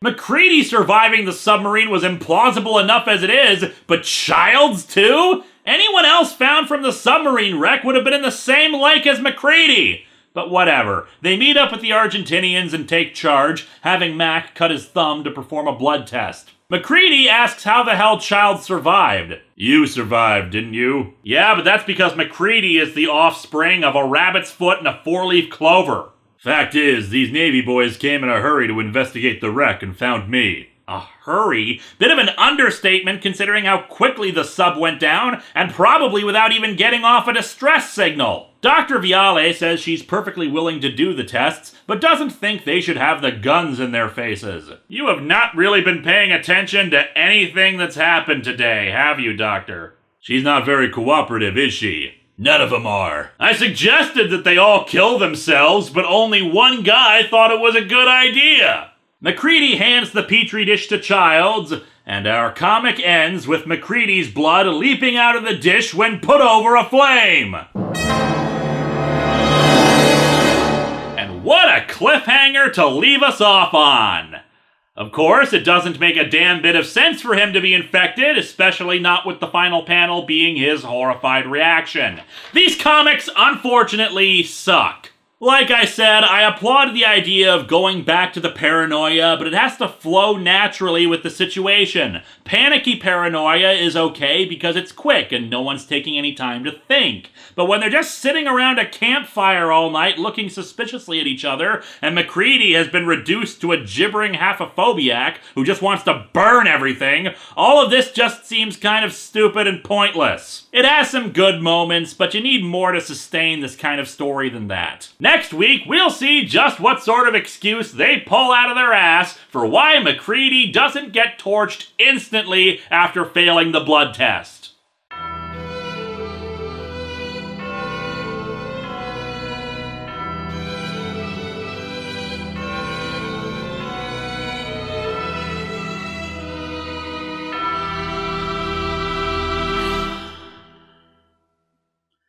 Hello and welcome to Atop the Fourth Wall, where bad comics burn. Sorry I had to do the review from here today, having some issues with my computer. So, where do we leave off? For the recap of last time, I shall be using the names given to us by that Jurassic Park fan page that poorly translated the story. JP Junkie, having survived the events of The Error from Another World miniseries, has been brought to the tip of South America to recover. Unfortunately, The Error has followed our junkie friend, who has become so paranoid that he no doubt thinks that The Error has put a device in his fillings to monitor his thoughts, and that The Error faked the moon landing. After a wormy douchebag is killed, The Error manages to escape into the forest, but is killed by the arrival of Raptor Dude and a bunch of Americans! America, fuck yeah! And they did a blood test, and it seems Junkie's blood is not pure. It is Error 404! So let's dig into The Error from Another World, Climate of Mild Humidity, number 3 and number 4. The cover's okay, depicting the thing in its tentacle hentai stage. I think it might need a mirror, though. It doesn't look like it applied its lipstick evenly. We open where we left off last time, with MacReady revealed to be infected with the thing, and... wait, why is he holding a flamethrower? Admittedly, he did have this at the end of the last issue, but it just occurred to me, if they were testing him, why would they let him have a weapon? If he was infected, he could use it against the rest of them as soon as he was found out! Childs orders everyone else to back away from MacReady so he can torch him. Wait, there must be some kind of mistake. There ain't no mistake, lady. But I've talked to this man. He cannot be a monster. And everybody knows that if you can talk to someone, they can't be a monster! You failed medical school, didn't you, Doctor? MacReady suddenly has a realization about one of the other soldiers. Cruz, weren't you the one who buried Dr. Desiato? Yes, it was Cruz!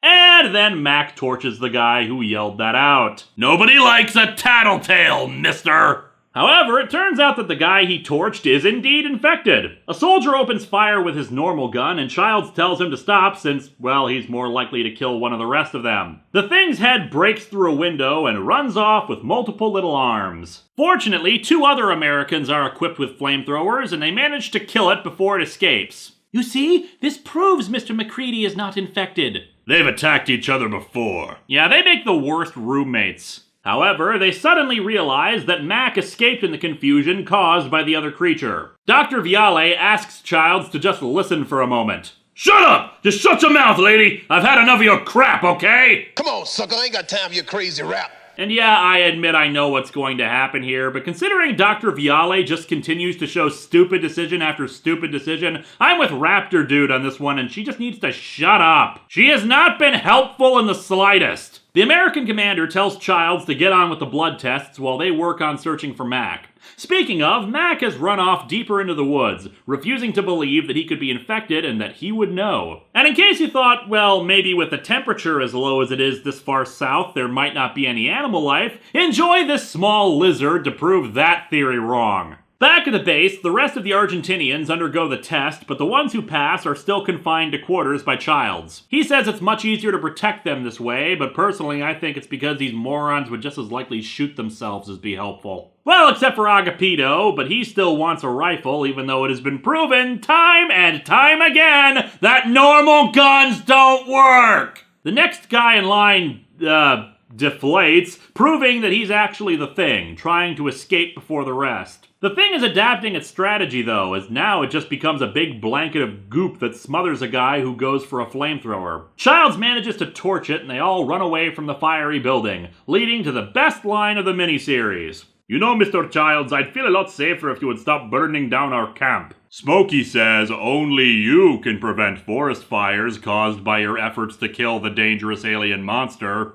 Out in the forest, it's getting dark as the Americans continue to search for MacReady without much luck. The Americans are in contact with an aircraft carrier off the coast of Tierra del Fuego, the USS Buffalo, and tell them to be on alert for MacReady. Many people in the comments have been asking why the Thing doesn't infect plants, since they're technically living beings made of organic matter as well. Well, as it turns out, the writer thought of that too. They don't really offer an explanation for why it doesn't, only that if it could, the entire forest would have swallowed them up by now. I'd imagine there's some base kind of chemical or the like in animal life that's not present in plant life, and that the Thing needs that for its assimilation process. Or maybe the Thing read Marvel, and it feels bad for the poor plant life more than actual people, like some kind of stupid person would. The soldiers pass by Mac, who's hiding in a large tree with a squirrel. Kurt Russell is the Beastmaster. Heh, we sure outsmarted those goons, didn't we? You're the only one who understands me, random jungle squirrel. Noticing that it must be pretty tame, he reaches out for the squirrel, but then quickly pulls back. No. I'm still me. I know I am. And if all you squirrels were this Thing, then you'd just attack me. So some of you squirrels must still be you. And I'm going to prove it! Only a human can look this constipated! And he punches the tree really hard. Ha! I've broken my hand, proving that I'm human! Also, I've broken my hand! MacReady suspects that Wormy Guy infected the ashtray beforehand. Wormy Guy was a heavy smoker, you see. I guess on the Thing's planet they haven't invented the patch. However, since he's the only one in the tree, he takes his injured hand and lets it bleed into a small hole in a branch. He then uses the flamethrower on the blood, which doesn't react. By the by, I just realized he carried the damn flamethrower up the tree. I would remind you that this is the man who yesterday Dr. Viale was worried may have frostbite bad enough that it could turn gangrenous. It could just be sloppy writing, or my continued theory that Dr. Viale is just a crappy doctor. You make the call! Meanwhile, Agapito must have sustained a worse head injury than we thought, since now he's ranting to himself in a cabin. I mean, it's not even thought balloons. He is saying this all out loud to nobody. This imprisonment is outrageous. The Americans ask us to trust them, yet they are leery of us. Why else would they confiscate our weapons? Yes, isn't that right? Strangely antique-y chair that's at a military outpost for some reason. No, I do not trust them. And obviously, they cannot trust me. When I make dinner tonight, it will not be with the best knives. We cut over to Dr. Viale and unnecessary melodramatic narration. You know, people pointed out last time that we did have a female character in the Thing prequel movie who was competent. A few things, though. 1, this comic came out long before that movie, so Viale is our first female character, if we don't count MacReady's chess computer. 2, thanks for reminding me that movie existed. I had forgotten. Thanks. 3. She's only competent in that movie because everyone else is stupid. She has no other character traits besides look blankly at things and be smarter than everyone. That's not competency, that's bad writing. So anyway, melodramatic narration. Get this, Dr. Viale is pining for MacReady. Yeah! She's known him a day, maybe. Most of it's spent with him as a gibbering, violent, crazy man, but she loves him or something. It's silly, of course. She barely knows the man. Couldn't tell you his first name. I don't know if we ever did learn his first name. He says he's R.J. MacReady, so as far as we know, Junkie could be in his name. Yet she wants so much for him to return to the camp. She could really use some help putting in some Visine for this strange web pattern forming under her eye. For dry web dyes, use Clear Eyes. Wow. Anyway, Agapito taps on her window and tells her he doesn't trust the Americans for locking them up. But Agapito, you did the same thing last night. That was when we could not tell who was a demon and who was human. Now that we have all tested negative, why don't they simply fly us out of here? And actually, no question mark for that question. Maybe they killed that question mark because they thought it was infected. Perhaps we are to undergo another test. Extreme caution must be exercised in this matter. If the Americans transported an infected person into the general population, think of the consequences! The thing could become a celebrity figure of the likes of One Direction or Justin Bieber! Dios mío, you're right!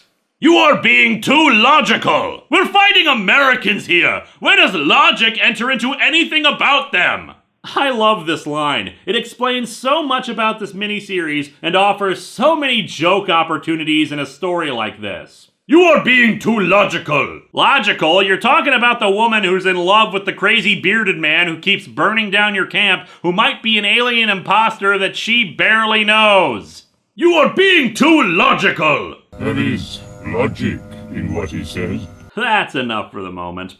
Anyway, Agapito decides to go investigate what's going on. What do you plan to do? Take on all the armed Americans with that? Agapito looks shocked at this idea. You laugh at me. You think I am a big dumb buffoon, is that it? Me fighting against heavily armed American troops while wielding nothing but a machete? You are being too logical. I should never have expected any more from you. So be it. Laugh all you wish, Doctor. Laugh while you still can. I think she should be laughing at the size-changing machete, which is now so big it might as well be a sword. Damn it, why did I say that? Me and my whole stupid idea of being rational.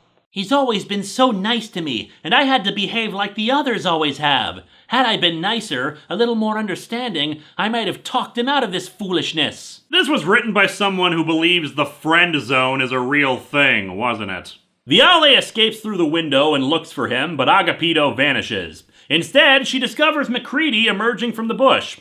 Both realize they're at a standoff since they can't tell if either is infected, but Mac decides to prove it by cutting his hand yet again and letting some blood drip off. I'm surprised he has any blood left in his hand. However, before he can prove it, Childs arrives with his own flamethrower. No, you don't understand. I'm human. The blood sample you took from me must have got infected in the ashtray somehow. I know. You know? Of course, Mac! I infected it! Yeah, actually, I totally saw this coming. In addition to the implausibility of Childs surviving the submarine stuff, if you look back at the end of issue 2, you can see Childs' thumb inside the edge of the ashtray. It could indicate he was touching the blood and infecting it while simultaneously appearing to be a normal way of holding the tray. Actually kind of clever, really. And thus we come to our final issue, with a cover that's not as good as the others. The creature here looks more traditionally monstrous instead of the bizarre concoctions of the movies and covers. We open with the Childs thing firing out its flamethrower in a circle while yelling at Mac to "Run, Mac, run! Run while I draw as much attention to myself as possible so everyone can come and find out I'm infected!" Yeah, dramatically, the reveal of Childs as infected via turning him into a hideous monster was great, but from a story point of view, revealing itself like it did was pretty stupid. Why? Because MacReady and Viale run through the woods coming across the American officers. They go past them just before the Thing Child shows up, still in monster form. And he's firing 2 flamethrowers while yelling, Mac! Maybe I was wrong before. It's less MacReady has become an action movie character, and instead the Thing has become the action movie character. Seriously, did he assimilate Rambo in this jungle? Why the hell is he doing that? And yeah, the Americans torch him. What the hell did the Thing expect to happen when it did that? Back at the base, Agapito sneaks into the room of another officer named Ramon. He reveals that Childs is infected and that it's likely the other Americans are too. We fight, Ramon. Somehow we shall find a way to defeat them. And if we fail, at least we die men, not monsters. Or at the very least, we could die as mansters. The Manster. Ramon gives him a handshake and tells him he can be counted on. But turns out he's infected. I'm guessing Childs screwed around with the test results. In a desperate act to save himself, Agapito cuts off his own arm. It got into my hand and it went bad. So I lopped it off at the wrist. Pretty impressive. He managed to do it with only 1 swing, actually. Still good, quick thinking, Agapito! High five! Oh, wait. The light turns on, revealing the other Argentinians are here, and they're all infected too. Agapito runs out, still leaking blood from what's left on his arm. The Things wonder if they should chase after him, but Ramon says they should let him die a man. You know, the one problem I have with this is that now it's pretty clear that the Thing is, well, straight up villain and evil. We never really knew the motivations of the Thing from the movie. Was it like that short story where it was trying to bring life forms into a communal intelligence and just didn't understand independent thought? Did it need to consume living beings to sustain itself? Was it a prisoner on the UFO that crashed? Well, whatever the answer, doesn't really matter now, since the comic has just decided it's maniacal laughter, evil villainy time. Back over to the Americans, they realize that the creature they just burned was Childs, which creates a lot of problems for them. The American commander says that Childs was in charge of all the blood tests, and he was left alone with plenty of his men, so any number of them could be infected by now. He asks about MacReady's own test, and he reaffirms my theory, that he stuck his thumb in the blood sample to infect it. When they wonder how he passed his own test, MacReady theorizes that since he was allowed to hold his own dish, he probably remained just in contact with the blood via his finger, keeping the cells from jumping out and under his control. Of course, that invalidates the whole test. Not really, no. Just go with the original test from the Thing and use a piece of hot wire, keep the dish on a table where nobody's touching it, and you're fine.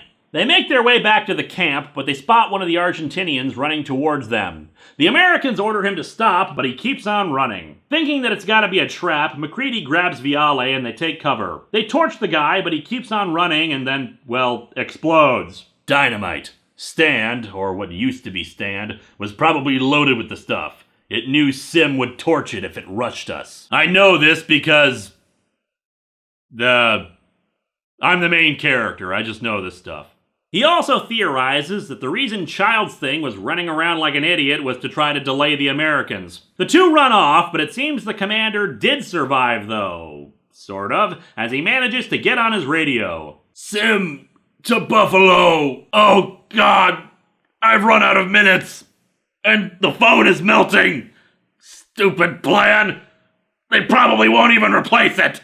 The two make their way to the abandoned airfield. Their hope is to somehow get to the Navy ship, and that the Navy will probably be better equipped to deal with the Thing than they are. However, they smell gasoline in the hangar and see inside that, the aliens have completed their craft. In, like, an hour. It's a little more decked out than the UFO Wilford Brimley was building. Even has kind of a Judge Dredd color scheme to it. The Thing must really love 2000 AD. Mac's reaction is understandable upon seeing this. I give up. I can't do this anymore. I just can't. Screw it. This is a bug hunt, man. Game over. I concede to the chess computer. I'm too old for this crap.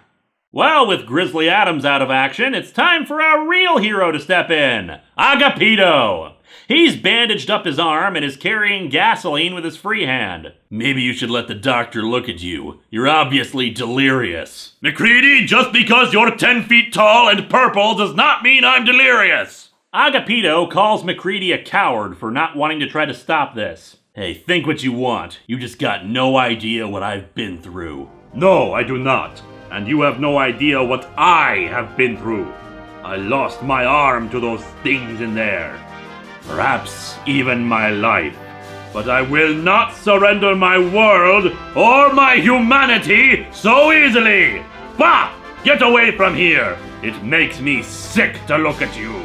I salute you, Agapito. Cutting off your arm only made you more awesome. If you get out of this, I demand that you get a cyborg replacement. MacReady walks off, but only to retrieve more gas cans, having been inspired by Agapito. They quickly get to work putting gas all over the hangar and light it up. While the building is mostly aluminum, the frame is made of wood, so it should heat things up a bit for the things. However, upon realization of how much airplane fuel must be inside of it, they dash off into the woods before the hangar completely explodes.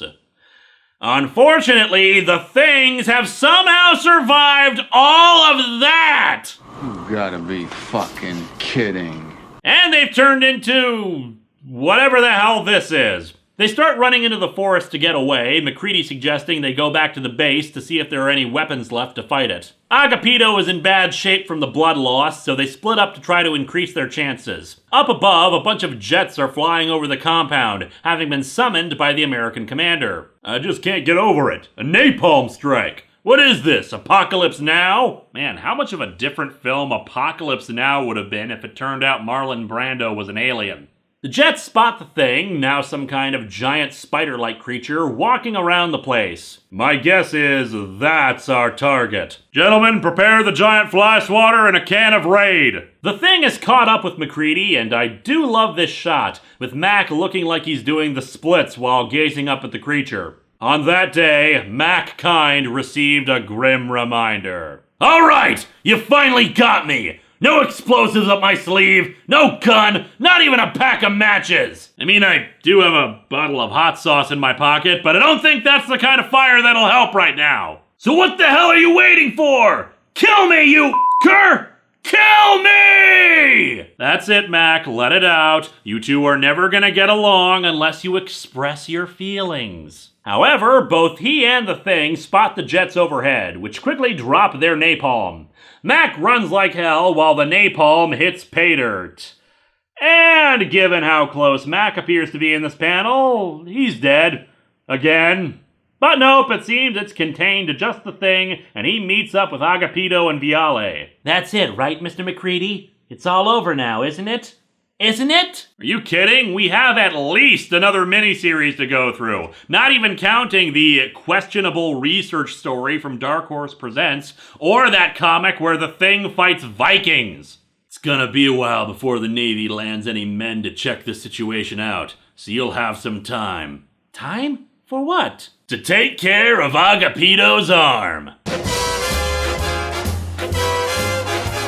Yeah, I'm not kidding. That's how the comic ends. We don't even have a "to be continued" or "the end" caption. And that's just one reason why these comics suck. Let's get the good out of the way first. There are elements to the story that I enjoyed. The twists and turns, like the thing figuring out some ways to get around the blood test, fooling everyone into thinking Mac was infected, Agapito, the giant spider creature, and the attempts to do more paranoia. The problem is that it comes at the expense of the character's intelligence. People do wildly stupid things for no good reason, make idiotic statements or conclusions, and even the thing itself does horribly dumb things. The artwork is subpar on the humans, but the thing itself is rendered in very scary detail and transformations. I don't really mind it that much that the ending has more of an upbeat feeling than the movie, which was somber and ambiguous. It's like Rocky 1 and Rocky 2. In the sequel, you have to end on a happier note if the first time it was ambiguous. Otherwise, what the hell was the point in continuing the story? The real problem with the ending is that it doesn't really end, it just stops. We're supposed to assume nobody else is infected? What about all the military officers Childs came into contact with on the USS Buffalo? Is that gonna get followed up? Nope, because the Next Thing miniseries pretty much screws over what we know about the creature to tell a really weird-ass story, but that's for next year. In the meantime, gotta see about saving myself here. Hello and welcome to Atop the Fourth Wall, where bad comics burn. It's October. The atmosphere is getting spooky. There's a chill in the air. There's a guy in bad makeup talking about horror comics in his own dumb video series in another room. And I have to see a horror franchise get crapped on in sequential art. Although, much as the Thing from Another World comics deserve to get criticized and slammed in this show, I'll say that the ones we've seen in the last 2 years are still the length of Antarctica better than the Silent Hill comics. The Thing comics may be bad, but there are lots of good ideas present, and I get the impression that the creators at least have seen The Thing. I mean, I don't think they were paying very close attention to it to the degree a nerd like me would, but I get the idea that they were fans of it and were trying to tell a good story even if they didn't really succeed. Well, it sure is a good thing that all of them are gone now, because welcome to today's offering, The Thing from Another World, Eternal Vows, a comic made by people who have not only clearly never seen the movie, but apparently have never read the sequel comics either. And yet this is still supposed to be taking place after those events because of some elements we'll be seeing in the story, but I'll get to those. Seriously, this is quite possibly the worst story related to The Thing ever made. Yes, loath as I am to say it, the 2011 prequel movie is so much better than this comic. Again, it's because someone at least had to have seen The Thing to make that story. Not so much here! So let's dig into The Thing from Another World, Eternal Vows number 1 and number 2, and start putting this franchise to rest on this show.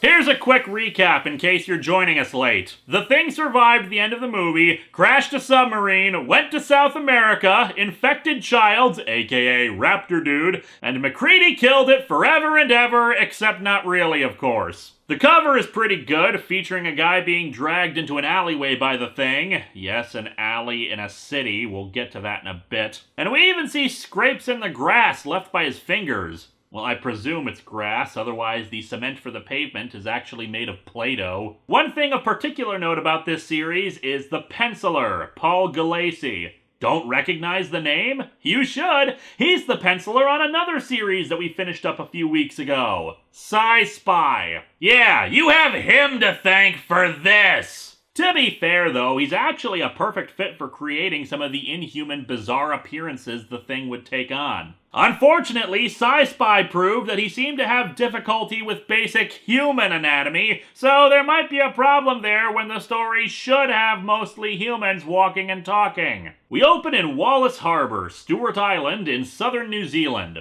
A black cat approaches a man fishing off the dock, and the man accidentally pricks his finger on the hook, drawing blood. After 75 years, you'd think I'd have learned how to bait a hook without stabbing my finger, eh, puss? Damn, that hurt! What, do you still whine like that when you get injections at the doctor's office? Man up! The cat goes over to his bucket of fish caught, and he gives the cat one of them, smearing some of his blood on it as well.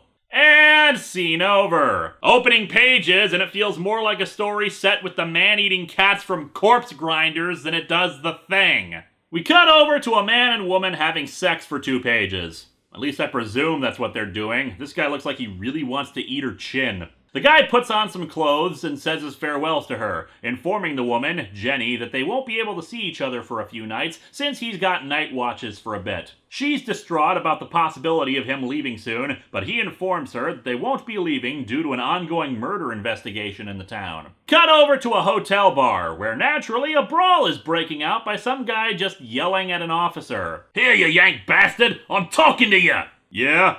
Yeah? And punch. Good to see the military being portrayed well, what with them staying calm while being insulted by drunk idiots. The drunk guy's friends restrain him to prevent a fight from going any further, but it's stopped by the arrival of, John Constantine? What's going on here? Well, I want to know who started it. I'm waiting. Sergeant Constantine or whatever says that he instructed him and his crew about not drinking in this hotel since the second body was found. Boy, you Kiwis sure stick together, don't you? How did it start, Holt? I want to know who threw the first punch. Am I under arrest? Not for now. Then go to hell. Up yours for being calm and rational. Dickhead. You, what caused this fight? Dude's really obsessed with this minor scuffle. No wonder the murderer hasn't been caught yet. Sort off, Rowan. You're not welcome either, mainlander. What a great bar. More insults thrown around than a YouTube comment section.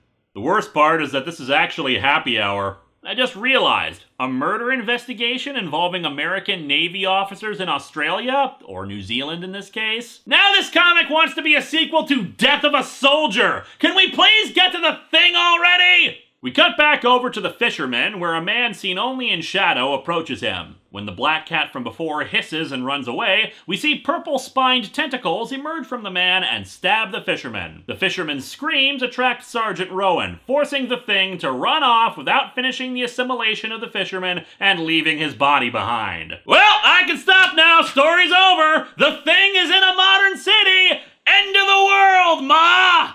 That was pretty clearly established from the movie!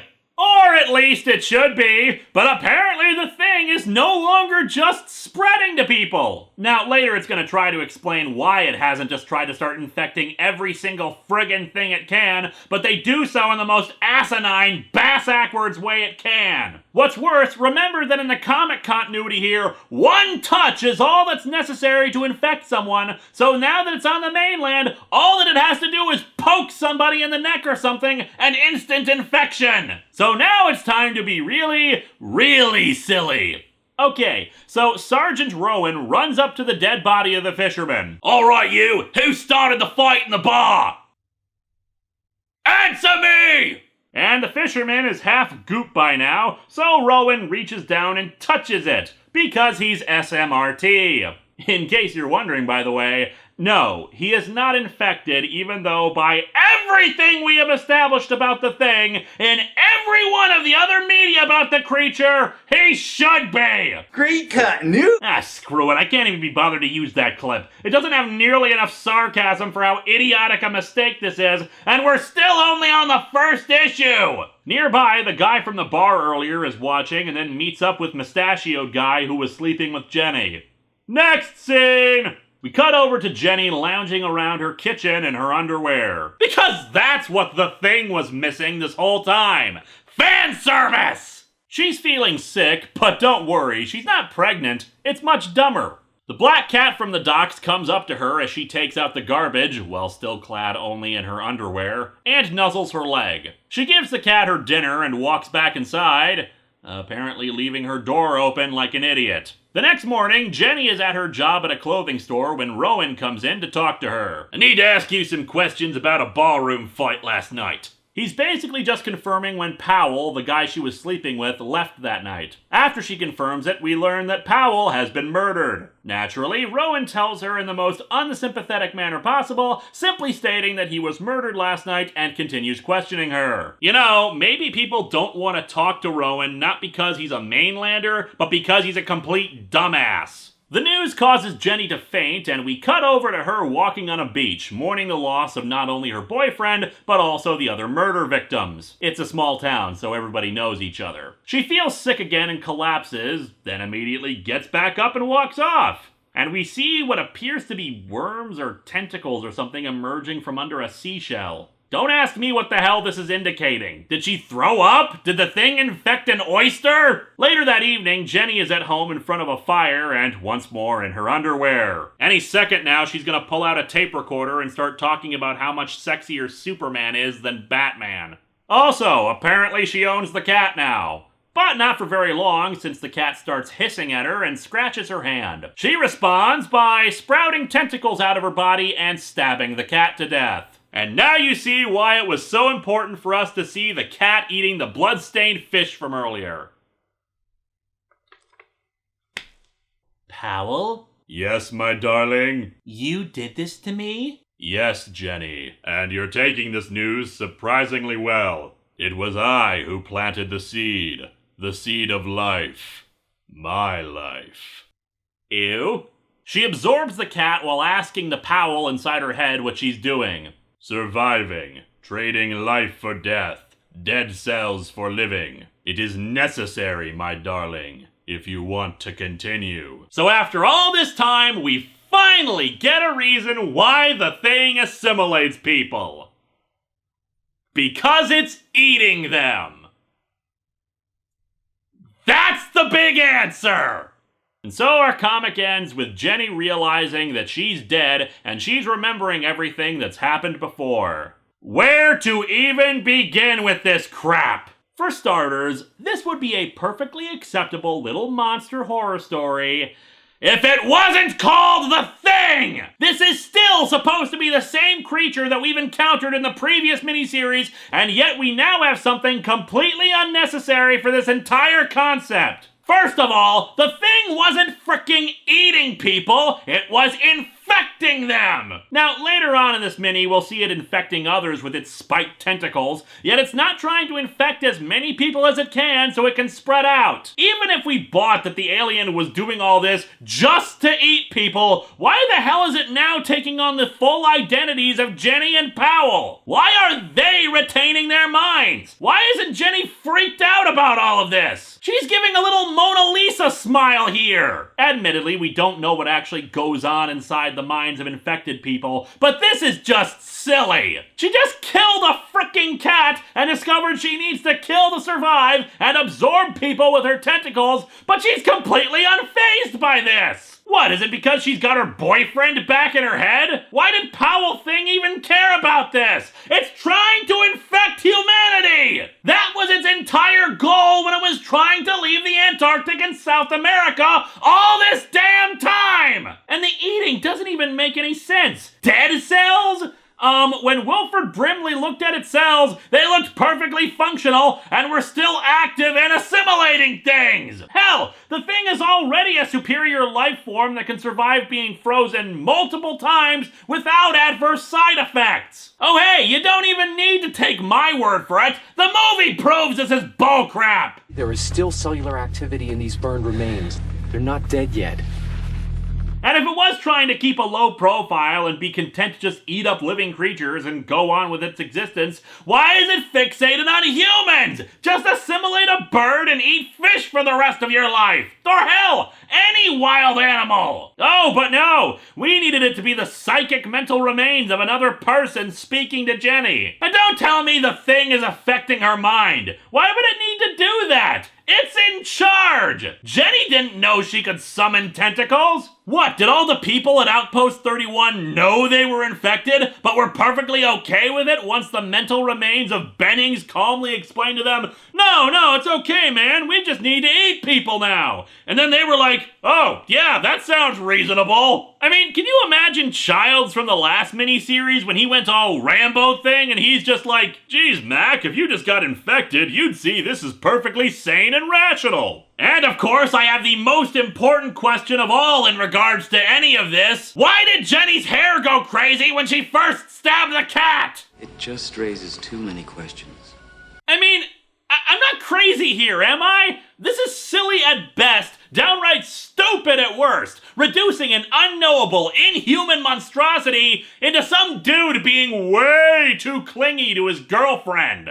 But let's move on and see the parade of idiocy continue, shall we? Issue 2's cover is also quite disturbing, with another little purple thing creature. Yeah, I guess the default color for the thing in this comic is purple now, although at this point I don't know if it's this or the thing from Starstream that's less dignified. Menacing Jenny. Not that makes any sense, but maybe it's metaphorical, and she's not completely into this, and this is her representation of her fighting back, trying to resist the thing, but also being terrified of it. Spoilers! She is totally into this, and does not care that she's a shape-shifting monster that eats people. Also, did Powell just not like that coffee table? Why the hell is the thing just sitting in its remains? We open again at the hotel bar from the first issue, where the guy involved in that fight, Holt, leaves and sees Jenny in an alleyway. Naturally, she is in her underwear. I am beginning to suspect that this woman does not own any other clothes. I mean, yeah, she was in a different outfit at work, but for all I know, she could have been borrowing those from the store to model. Anyway, she's whispering for someone to help her, and Holt helps her up.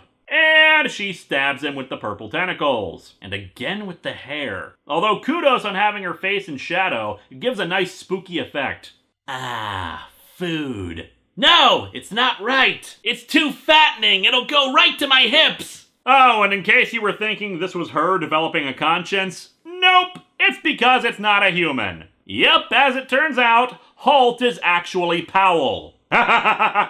Jenny! My little Jen. I wondered how long it would take. Glad you did, too. The tentacles were starting to get kind of awkward. So yeah, I guess Powell ate Holt last night due to not being able to finish The Fisherman, which is again head-scratching. Previously, the thing absorbed people into itself. It didn't leave bodies behind unless it hadn't finished absorbing them. And the ones left behind were infected! And anyway, wouldn't it be easier to make it look like sailors going AWOL instead of leaving corpses? Especially since this is supposed to be a food thing. Why are you only taking a nibble instead of actually consuming the whole? Hell, why did he even change from Powell to Holt? What the hell did he gain by the switch? One of the other shipmates from the bar apparently followed behind Holt and now is confused by the presence of the dead Powell. So, of course, everything goes sepia-toned and the guy is murdered. And left there, because I guess Powell filled up on beer nuts at the hotel bar, so he's not hungry. I guess. And guesses are all I have remaining to make sense of this stupid-ass comic. We cut over to a helicopter landing nearby with a very familiar-looking long-haired fellow as he takes out the fictional M2A39 flamethrower. Yep, MacReady is here finally. How did he know the thing was here? Also, the sound his helicopter makes is waka waka. Maybe that's it. This whole thing is just an elaborate joke being played on me.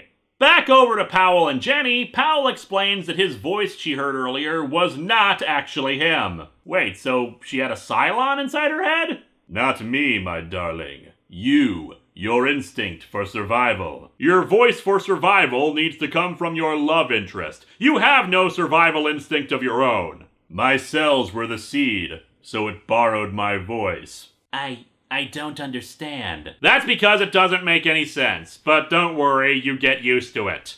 I mean, her instinct to survive what? The deadly black cat that was in no way an actual danger to her? And it spoke in his voice despite her thinking he was dead? Ugh.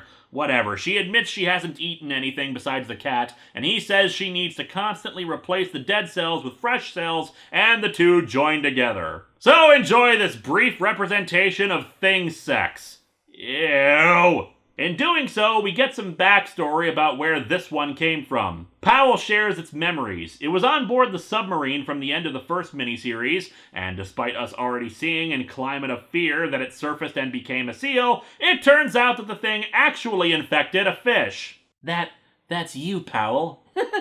Jennifer, please, a little respect for your father.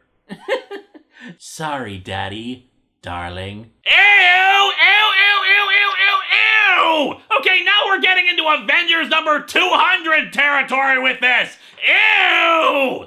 The fish was caught in a net by the Gettysburg that was apparently fishing around the fricking Antarctic on the other side of the planet since they were supposed to be close to the tip of South America, and when taken aboard, the thing assimilated the original Powell. My mind, these thoughts, not I am the fish. I am the man. The man is the fish? But who was Phone? So congratulations, this story has gotten even dumber. The implication here is not even that Powell is human with thing powers, but in fact the thing fell in love with some random New Zealand woman and couldn't decide if it was a fish or a person. Kinda takes away the mystique of the thing, doesn't it? I mean, all that work, all the people who died to stop the thing from reaching the mainland, and it turns out they should have just let it go, since all it wanted was to go live in New Zealand and settle down. Honestly, this feels more like the inspiration for Species than anything related to the thing. Ugh, anyway, MacReady checks into the hotel, which I'm pretty sure they've copied and pasted the same establishing shot of it at least 3 times now, and learns about the murders. So either he's lying about not knowing about them, or he has even less reason to be here. Hell, who exactly is funding his little search for the thing? The Argentinians? Why isn't he leaving this to proper authorities now and enjoying some whiskey and a chess computer as far away from this as possible? You can't say nobody knows about the thing. The Americans were fully briefed, same as the Argentinians. There should be specialists here, not a friggin' helicopter pilot! Over to Rowan at the hotel bar, where he informs everyone that they're instituting a curfew on both the crew and the townspeople. Do visiting police officers in New Zealand have the authority to declare martial law? The captain of the Gettysburg goes with Rowan to find Holt and the guy Powell murdered earlier, but they just find MacReady, who's testing the blood of the murdered man. Naturally, Rowan places MacReady under arrest when they see the suspicious stranger poking a hot knife into a blood splatter. In other news, the Gettysburg captain is holding a flaming torch. Maybe he suspects that Frankenstein is responsible for the murders. Back over to Powell and Jenny, she has some more insight for us. Alien, alone, confused. I miss the water. We all do. Then why didn't you stay as a fish? To continue to survive, you must absorb cells, living cells. But remember, Jennifer, only exchange them for your dead. Just one living cell returned will infect the victim and give rise to a new generation. And that means competition. Oh, of course. How silly of me. I assumed that when the thing was doing its damnedest to spread itself to everyone else, it was trying to infect them. Oh, no. It didn't want competition for the buffet. That's not ridiculous at all. Keep Wallace yours and yours alone, and she will sustain you for years. The whole town. Oh, God. Powell. Hey, I know, darling.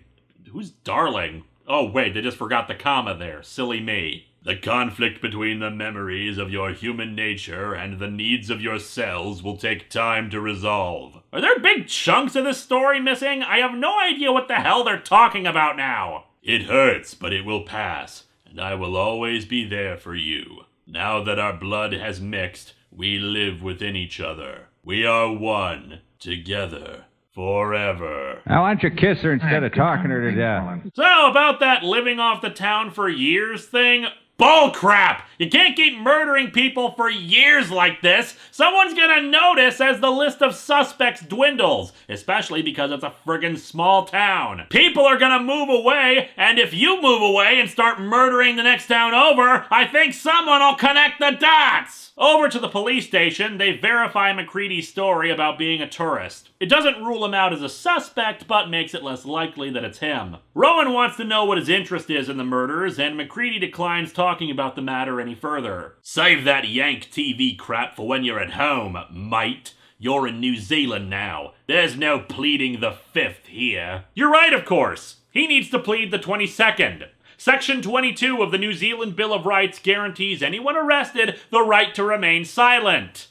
And to be informed of that right. Now, a smart person would argue that the New Zealand Bill of Rights wasn't codified until 1990, and the thing took place in 1983. However, this comic came out in 1994, and considering everything else that's happened, do you really think the makers of this comic remembered that? Anyway, MacReady explains that the killer is a disease. I was going to raise a stink about that description, but on reflection, telling them it's an alien is not going to get them on your side, so fair enough. That was spread from one of the crew members of the ship. A disease. That could account for the old man's deformity. Yeah, that's sort of a transient stage the victim goes through during the infection. In fact, it was a report of the old man's condition that first tipped me off to its presence here in Wallace. 1. When the hell has there ever been a transient stage during infection? You're infected and absorbed by the thing. You could remain human-looking the entire time if it's just a stray cell. 2. That happened only one night ago in comic time. Did you get this report and fly out in a helicopter from wherever you were before this? 3. How can you get this supposed report? Even assuming a lot of time had passed since the end of Climate of Fear, you are a helicopter pilot! You are not in the chain of command! 4. Even if you did get this supposed report, all you know is that a dude was half melted and goopy. It could have been toxic waste or acid burns for all you know. Why the hell did you immediately jump on, it must have been the thing, when you know damn well in the past that if it had attacked the old man, it wouldn't have left a corpse. It would have been infected and walking around again. 5. Accepting all of this, why are you here alone? Get Agapito and his cyborg arm and the crew of the American ship from Climate of Fear to come help you. God, this comic sucks. Rowan is strangely accepting of all this information, saying it makes sense, especially after MacReady talks about the destruction of Outpost 31. We thought then we'd contain the spread, but it seems we were wrong. Are we just ignoring that Climate of Fear ever happened? They make absolutely no reference to the events of that story during any of these issues, just the first miniseries. Except, of course, MacReady was lying freezing to death on an iceberg at the end of that story, so that doesn't make any sense either. Urgh! Rowan tells the captain the Gettysburg and its crew are under quarantine while the investigation continues. Powell shapeshifts back into Holt's form and even tenderly says goodbye to Jenny while she sleeps. Aw, it's almost enough to make you forget all the people it's eaten. Holt is confronted on the docks by the captain, Rowan, and MacReady and brought to the police station. Naturally, he's sweating because that sure was something that the Thing did during the many blood tests it's seen so far. Apparently, they've already tested everyone else, and Holt is the last one. The captain tries to reassure Holt it's gonna be fine, but Rowan yells at him not to touch him. Naturally, Holt fails the blood test and transforms into... that. Don't know why it has multiple human faces mixed in with the purple ones, but whatever, MacReady torches it. And so our comic ends with the Thing shape-shifting into various previous forms it's taken on, even though that's not what happens when you torch it. But hey, they need to do that so they can see Jenny before it finally dies, leaving... a skeleton? A skeleton?! You gotta be fucking kidding. These comics suck! Oh, but this is just the beginning, my friends. Next time, we see what other new information we can learn about the Thing that contradicts the rest of the franchise.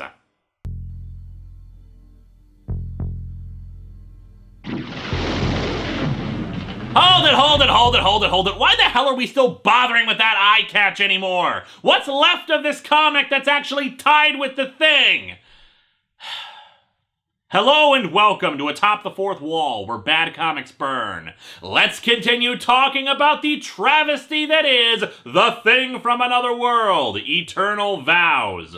Last time, the Thing decided that instead of trying to infect and absorb all life on Earth, it wants to settle down, get married, maybe raise a family in New Zealand. As such, it has infected this woman, Jenny, and has spent most of her free time educating her about stuff she should already know now, because she is the exact same alien we've seen in a movie and 2 miniseries, because that is how that worked in those! But no! Instead, she proceeds to have sex with her Thing boyfriend and is totally cool with eating people to survive. Much like the Thing itself has with this entire idea of eating people, Jenny has been infected with something far deadlier than any alien shapeshifter. The retcon virus! She has retconned herself into not giving a damn about her own humanity or the humanity around her, and is just going to go into alleyways in her underwear so she can spring on unsuspecting people with her evil purple tentacles. Fortunately for the fine drunken assholes of Wallace Harbor, MacReady has come single-handedly to deal with the Thing infestation, finally fully embracing his action hero persona he adopted from the last 2 miniseries. I fully expect him at some point to torch the Thing, then grin and proclaim, "You're fired." Some people have said that it's rumored that this was an unrelated horror story that got quickly rewritten to include the Thing for brand recognition. I can certainly see that with the way this has been developing and its clear lack of continuity in regards to the alien, but I'm kinda iffy on that actually being true. The amount of rewriting necessary in order to accommodate Thing elements is quite head-scratching, especially in regards to its backstory and MacReady's presence at all, since otherwise I assume Detective Rowan would have been our main character trying to uncover the truth behind all this, and then stumbling upon the alien, but that would have taken longer to develop in the story instead of just MacReady landing and giving all the backstory. Plus, some stuff is going to happen in the second half to make it more closely linked to the ideas behind the apocalyptic theme of the movie. I'm not saying it's impossible that this was a different comic when it started, but I haven't seen the actual corroboration from the creators that that's the case. However, what does make me think this story was supposed to go off in much different places is something I'll get to later. I still have problems calling this The Thing, though, so why don't we call it by the poorly translated title we got from last year instead. For now, let's just dig into The Error from Another World, Eternal Vows, number 3 and number 4, and see if JP Junkie can stop Wallace Harbour from becoming Error 404.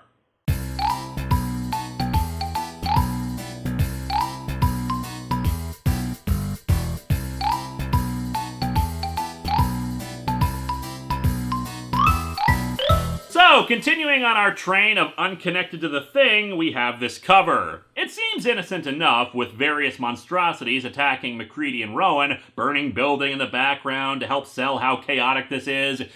And yet there are things that throw the whole thing off. Namely, Mac shooting a purple scaly thing with bullets. MacReady knows full well that bullets are useless, and yet here he is using them! Then again, maybe he's just confused. His eyes look like they're shut tight, so maybe he thinks that's the flamethrower he's holding. You'll also notice the abundance of spiked tentacles from the first 2 issues. More on that later. We open on the docks again, with MacReady talking to Rowan about how he hopes the Gettysburg captain will keep his word about keeping the ship anchored in port. He wants to use the crew to help him deal with the Thing. Gee, it's almost like you shouldn't have come here alone to deal with the Thing! Hadoy! MacReady wants to track down the woman they saw the Thing turn into while it was roasting. See, continuity is irrelevant when we need to move from plot point to plot point, since he knows she wasn't one of the earlier murder victims. Which brings up something I didn't catch last time. The Powell Thing not only assimilated Holt, it completely changed bodies with him! Yeah, they found a body for Powell on the docks in issue 1, despite it being Powell who was the one who infected Holt! Can the Thing manipulate the DNA of the people it assimilated to make them look different? But whatever, Rowan realizes that he knows who that is. We then cut over to Jenny as she wakes up, getting a phone call from her friend at the clothing store to learn that she's late for work. Ah yes, the true weakness of the Thing. Its need for a paycheck! We also learn that Rowan and MacReady stopped by the clothing store looking for Jenny, and she discovers that Holt was arrested, but before she can do anything about it, the two arrive at her house and storm in. Despite MacReady aiming a flamethrower at her, Jenny is quite jovial. Sergeant Rowan, and Mr. MacReady, I presume. So what can I do for you? Well, you see, ma'am, we're door-to-door flamethrower salesmen. MacReady answers that she can burn in hell and promptly fires on her. Literally. However, somehow the flames seem to be having a hard time actually sticking to her since she jumps out a window without any sign of her being previously on fire. Except maybe being tan in a few places. So the result of his complete immolation is just minor redness and irritation. Yeah. Also, again with her just running around in her underwear. That is her character in this story. No personality of her own, just negligees, panties, and bras. In addition, you know she's a thing because of her snake-like spine here. Rowan wants to stay behind to deal with the fire that started, but Mac's smart enough to go chasing after Jenny. Unfortunately, she's apparently a sprinter, while MacReady must think that this bush he's fallen into is a thing with how he wrestles it. And then Jenny stops to giggle for a second while she runs away. Priorities, woman! Jenny runs into this guy who apparently knows her, despite us never seeing him before, and he starts groping her. Naturally, he gets spiked tentacles in the face for this, although the Powell Cylon in her head tells her not to do this since it infects him instantly. She instructs the guy, named Julian, to stall MacReady while she gets away. Also, she does the hair thing again. What the hell? Why, Jennifer, I never knew you cared. I'm retaining my personality too, it would seem. I'm gonna put these tentacles to good use. Oh my. A girl! Puff, Puff, in underwear. She was in Puff the Magic Dragon underwear. Did you see her? Julian says he hasn't, so Mac runs off. However, Julian then quickly encounters this lady who he starts making out with, and tentacles going towards the butt. I gotta go take a shower for the next 5 years. Jenny heads to the clothing store, but of course it's not to get something to wear. Instead, it's so her friend can tell her that whatever's wrong, she can tell her. Jenny takes this as a cue to attack and eat the woman, while the Powell in her head tells her not to. MacReady retreats back to Rowan, where they're undergoing a blood test for some reason. I get wanting to test Rowan, but why is Mac testing himself? He never touched Jenny, never came close to touching her. I don't know, maybe he thought he got some of her blood on him from the shattered window. Anyway, back over to Jenny and, wait. Jenny infected this woman, but she didn't assimilate her. Why the hell not? Yeah, here's another thing for our big collection of changed premises. The thing doesn't assimilate people, it just infects them when it eats them. It doesn't absorb them, doesn't become one big entity, it just infects them, and in this case, for no real reason. Oh, and this woman, Sharon, is also retaining her own memories and personality, save for the desire to kill stuff, and is perfectly okay with this. God, this is stupid. These memories, the voices, yours, old Garth's, Powell's. A fish? Strangely, the fish's thoughts are the most intelligent out of this group. My God, MacReady, he wants to kill us. I should remember that already from the multiple times we've encountered him, but somehow we've completely forgotten about him. And indeed, just as Powell warned Jenny, Sharon immediately assimilates a guy who walks into the store right the hell out of nowhere. Jeez, she turned psychotic faster than Jenny did. Also, this has been bugging me for a while. The tentacles thing. How lazy is Paul Galassi being with the artwork when that's the only way it's shown assimilating people? We know that's not the only way to do it in this story, since I think Jenny would have remembered getting stabbed with multiple tentacles during intercourse, and don't any of you dare suggest that his penis became a purple tentacle, because ew! But yeah, why did Sharon even attack the guy? We've established that when a new person is assimilated, they get the previous memories. So why the hell don't the newly infected realize the bad idea of eating up all the food supply? This comic can't even stay consistent with its own bullcrap! Sometime later, Rowan and MacReady discuss how things have gone bad. The curfew is effective, but it's been 10 hours since they last saw Jenny, so it's likely lots of people have been infected. Gee, it's almost exactly like what was said in that movie you claim to be a sequel to! Realizing that the town is doomed, they walk off. And what's Jenny up to? Powell? Yes, my darling? You did warn me, didn't you? Yes, my little Jenny. You've opened the gate. It's out of control. The island will be turned within 3 days. You have no choice. In 3 days, the food will be gone. They will feed on each other. They will feed on you. Feed on each other? What the hell are you talking about? You're all the same entity! Your cells are exactly the same! You're all disconnected pieces of the same creature! And so Jenny decides to just set fire to everything. I've got it! Arson! Yeah, our villain of the story is doing the job for our heroes and setting this town ablaze. Because she doesn't want to be eaten by the other things. Because apparently she's got her own mind and personality separate from the friggin' main one. How? Who the hell knows? I've read the suggestion that the thing itself is perfectly consistent with the movie, even with the food angle, since we didn't know its motivations. I still call bullcrap, but whatever.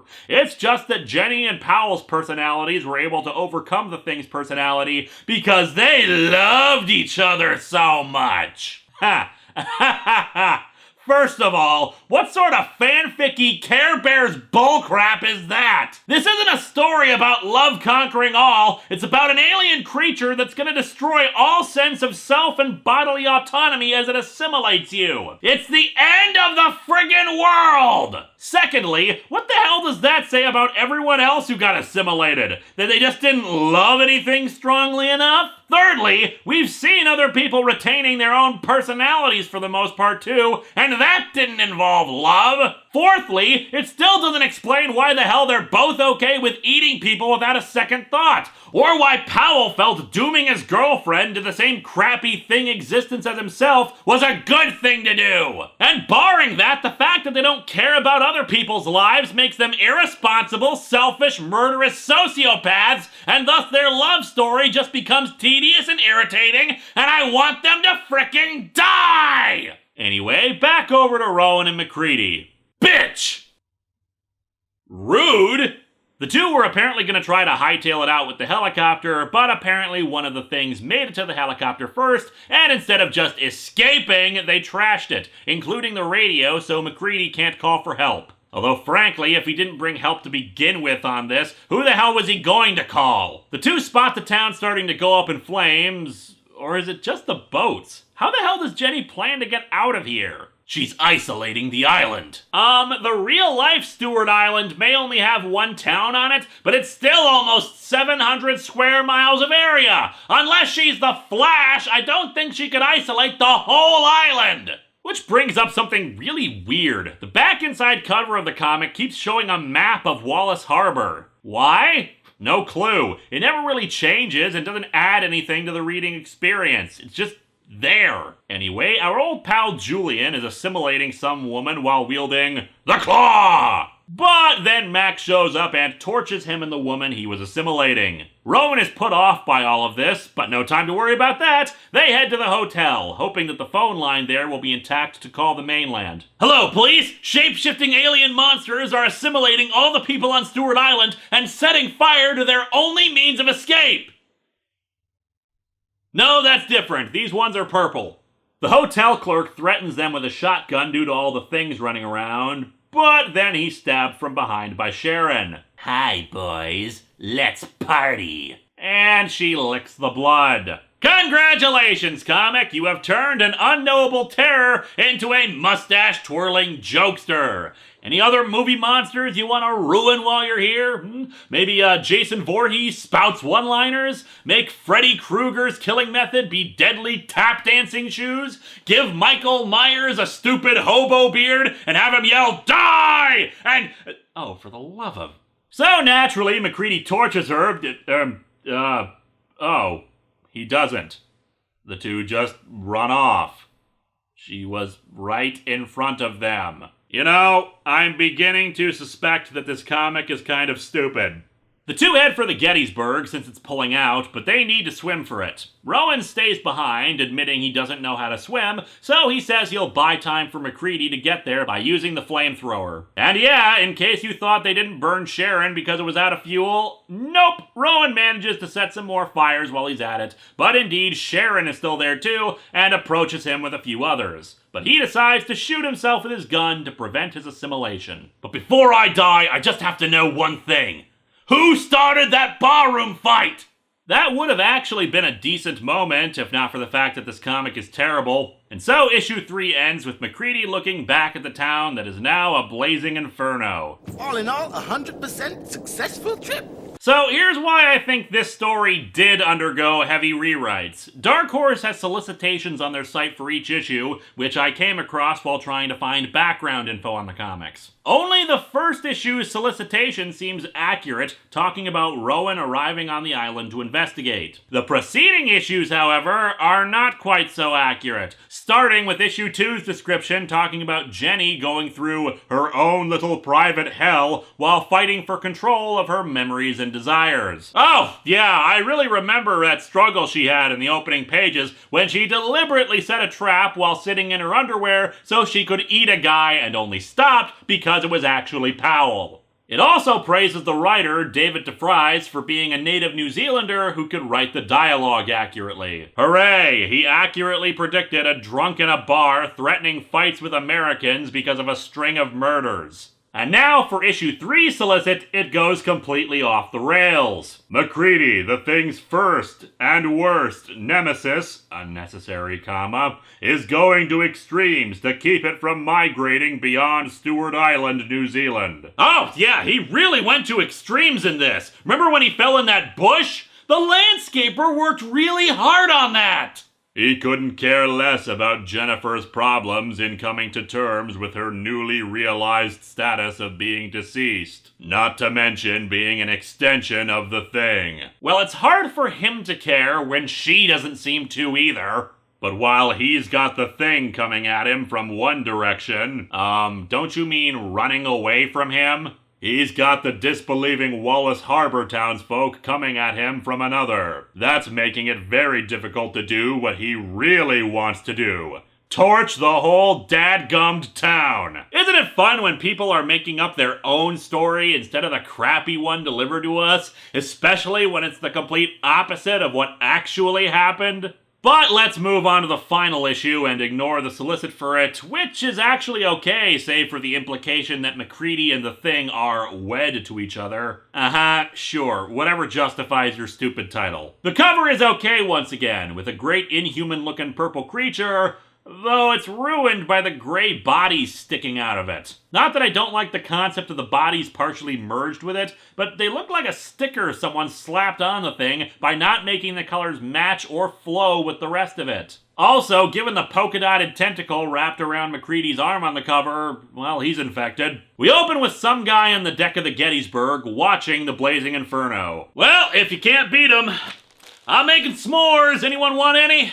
Naturally, this guy does not seem to have any reaction to this other than to really want to smoke. You know, you're getting in the way of my cigarette. Hearing a moaning sound from the lifeboat, he goes over to find a naked Jenny inside. Yeah, Jenny finally ditched the underwear because it was getting way too hot. We cut over to MacReady, who's also on the boat, with dry hair and clothes. God, I'm tired.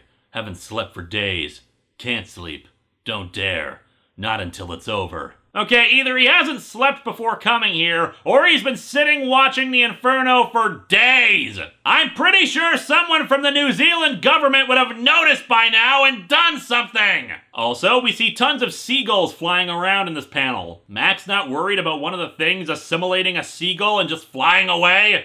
Fire will destroy everything. Those it misses will eat each other, then starve. You know, the animals thing really does bug me too in regards to the whole "the Thing is just eating people" idea. Why can't it just eat animals for sustenance? It seemed perfectly capable of eating a cat before. Jenny and Powell worried about running out of food, but you still have a ready-made food supply considering all the animals on Earth. You can establish an actual civilization and organize farming of animals for food just like we do already. And so what if it eats all other life on Earth? The Thing came from space! There are other planets with life on it! The Thing knows how to build and operate a goddamn spaceship! It can leave! How far have we fallen? I started these Thing reviews a few years ago because The Thing is one of my favorite movies of all time, particularly because none of the characters were stupid. And now we have a story where everyone, the characters, the creators, the editors, didn't stop and think about anything.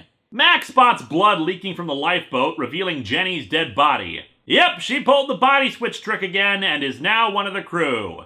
And the Thing didn't just dump the body overboard. Why? MacReady runs and warns the captain, who's pretty disbelieving. Not only can these things assume their victim's identity, they can leave their victim with theirs. That never happened in any other story except this one! Stop making up rules! MacReady and the captain go below to start taking blood tests of the crew, which they all pass. Except one of the crew also points out that neither MacReady nor the captain have been tested. Mac consents, but the captain refuses, trying to get them to start looking for the Thing elsewhere. But of course Mac isn't taking any of that, and the captain reveals itself as the Thing. So, explain to me why exactly the captain didn't just assimilate MacReady when the two of them were alone on the bridge. And don't tell me it was out of concern for creating competition. We just established that it could kill someone and leave a body. The Thing could have claimed MacReady went crazy and he had to put him down in self-defense. But whatever. MacReady shoots a flare gun into the Thing's face, which does nothing but blow off a chunk of its face. Instead, it starts going crazy and tentacle stabbing everybody except MacReady. MacReady, do something! Are we really at the point where MacReady is the only one capable of doing anything? But yeah, Mac sees there's no hope here and makes a run for it while the others get eaten. And I mean physically eaten now. We have abandoned all pretense. The thing is just stuffing people inside its many mouths. Congratulations, Eternal Vows! You have made me seriously miss the much more horrific assimilation scenes from Climate of Fear. Another story where almost everybody is an idiot! The one theme that's consistent across all of these miniseries is light and run away. So MacReady decided to burn the ship down and let God sort it out. No more feeding. No more hiding. You have to turn them all. Conquer the enemy from within. I'm pretty sure at this point it's completely open war, Mac. This isn't really subversion anymore. It's you or me now. You or me. Till death us do part.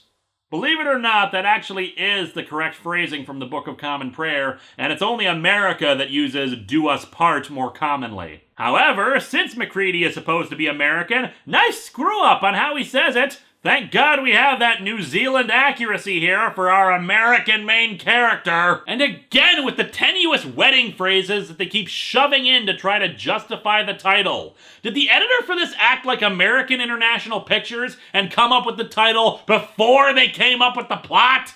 The Thing, being a stealthy giant monster, manages to sneak up behind MacReady before giving itself away by hissing. God, it's combined. Fused them to itself. All or nothing. Yeah, I've never seen it do that before! Also, nice tentacles censoring her tiny nipples comic. That makes her being topless from the waist up okay! Although, to be fair, we do have another topless guy attached to a huge tentacle, so points for equality. Wait, look how his skin has a gradient effect to it! So the colorist is capable of making the transition from humanoid to thing much less like welding one to another. And as such, they've just been lazy this whole time! Mac ignites the gasoline he's been pouring all over the ship, and the thing once again seems to get rid of its own burning, but then sprouts this weird-ass Little Shop of Horrors flower bud that splits open and reveals a naked woman, whom I presume to be Jenny. Because just like in Sci-Spy, Paul Galassi can't seem to resist shoving in naked women for no reason. It crawls out and asks MacReady for help, but Mac just pours gasoline on it and burns her, jumping off the deck of the ship to the water. MacReady! The boiler room in the ship goes nuts from the fire, and the Gettysburg goes boom. And now it's time for an entire page of padding! MacReady flashes back to the history of the Thing from the movie to the first miniseries, indicating that the writer may have actually seen the movie, or at least read a very detailed synopsis. And yes, I say padding because MacReady speculates about how it could have survived the submarine attack and figured it became a fish. Which we already knew! No matter. I got you this time. Well, if it doesn't matter, then why did you just spend a page talking about it? I mean, we shoved the entire backstory for the mini in the final issue of the comic, which isn't necessary anyway, because the only people buying this are people who are fans of the Thing, who probably picked up the other miniseries before this one, and know all this crap already. Gah! Those here won't escape, haven't had time to learn. The few to survive will panic. They all have the same memories and experiences! This makes no sense! But before MacReady can celebrate, a tentacle nabs onto his leg, revealing a spider-headed thing crawling up on him. It's dying. I know that because... Shut up. So with all of that, Mac has only one reaction he can give. I have had enough of you! So the Thing head just falls into the ocean, and everything is perfectly fine, and there are no negative consequences to that. Or rather, MacReady grabs a stick so he can beat the head crab to death. But I thought it was dying, MacReady! Doesn't matter anyway, because the tide shoves Mac back, revealing... Wait, the boat's still intact? We just saw it explode! And Mac falls unconscious from exhaustion. As for the Thing head, Powell and Jenny realize their only chance to survive is to conserve themselves into taking on a new form, specifically a fish again. Oh, Powell, hold me again, before the memory fades forever. Sorry, Jenny. Should never loved you. But you, so beautiful. Human self couldn't resist. I think I'm gonna be sick. I want to use a clip to showcase how badly written, cheesy, and awful this is, but what could possibly match such garbage dialogue that causes such revulsion? Ooh, I've got it! You know what they say, love is blind. And so our comic ends with them kissing and transmogrifying into a fish, with only one word remaining. Food. So, is it still the thing? Or does it think it's a fish? Will it ever remember being Powell and Jenny? Oh, who the hell cares? These comics suck! The big problem with this story is, of course, its connection to the thing. Continuity is all over the place, so much worse than in the other minis. If we ignore that connection and just try to make it its own horror story, it's better, but not that much better. It's still riddled with plot holes given the idea of the memory transfer and how the monster itself is either dumb or stupidly in love with some personalityless woman. Seriously, Jenny has nothing going for her except her relationship, despite her technically being just as much of a main character as MacReady. For that matter, the lack of MacReady in the first issue hurts this even more, seeing as he is supposed to be the hero, and he can't be bothered to be in it for a whole quarter of the story. Plus, as we see with the final panel, his fight is once again futile because it's just gonna start all over again. Hell, he's once again left for dead, exhausted, for the third friggin' time! I was much happier with how Climate of Fear ended, since while it was action schlock, there was a sense of victory there, and a much happier ending. Instead, it leaves the door open for another unnecessary miniseries where maybe the Thing decides to have Thing children or something. The artwork is better than Sci-Spy, I'll grant. It's still not very good, though. Paul Gulacy still has trouble drawing human faces that don't look very samey. At a few points, MacReady is a dead ringer for Starchild. And eyes are still his greatest enemy, while naked women are his greatest love. Although more head-scratching should go to colorists Matthew Hollingsworth and Steve Matson, who did a bang-up job making New Zealand look dreary and drab, and the Thing a one-eyed, one-horned, flying purple people-eater. But we're not quite done yet. While this is the end of the continuing story of the 3 miniseries, come back next week for our conclusion to Dark Horse's Thing comics. And maybe I'll look at the Northman Nightmare too. I don't know, I haven't decided yet.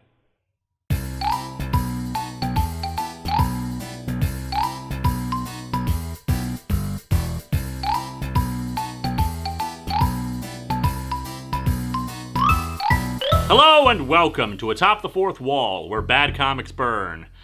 So, yeah, things have gotten pretty bad around here, and as such, I'm doing what I always do in these situations: review comic books. I wonder what normal people do in these situations. The 3 Thing miniseries have all been a continuous story, questions from Eternal Vows notwithstanding, about what happened after the events of the movie, keeping MacReady as the main character. I've always felt that if, and that's a big if, you're going to do a sequel to The Thing, following Mac is the wrong direction. It was hopeless. He and Childs were either infected or doomed to die in the cold. Well, someone else must have felt that way, because our miniseries today, The Thing from Another World, Questionable Research, does not have any returning characters from the movie. Hell, this one already wins points because it was very clearly written by people who had seen the movie. In fact, I dare say that this is the best of the Thing miniseries. Oh, don't get me wrong, it still has plenty of problems, but after Eternal Vows, my standards have dropped like a spaceship crashing into the Antarctic.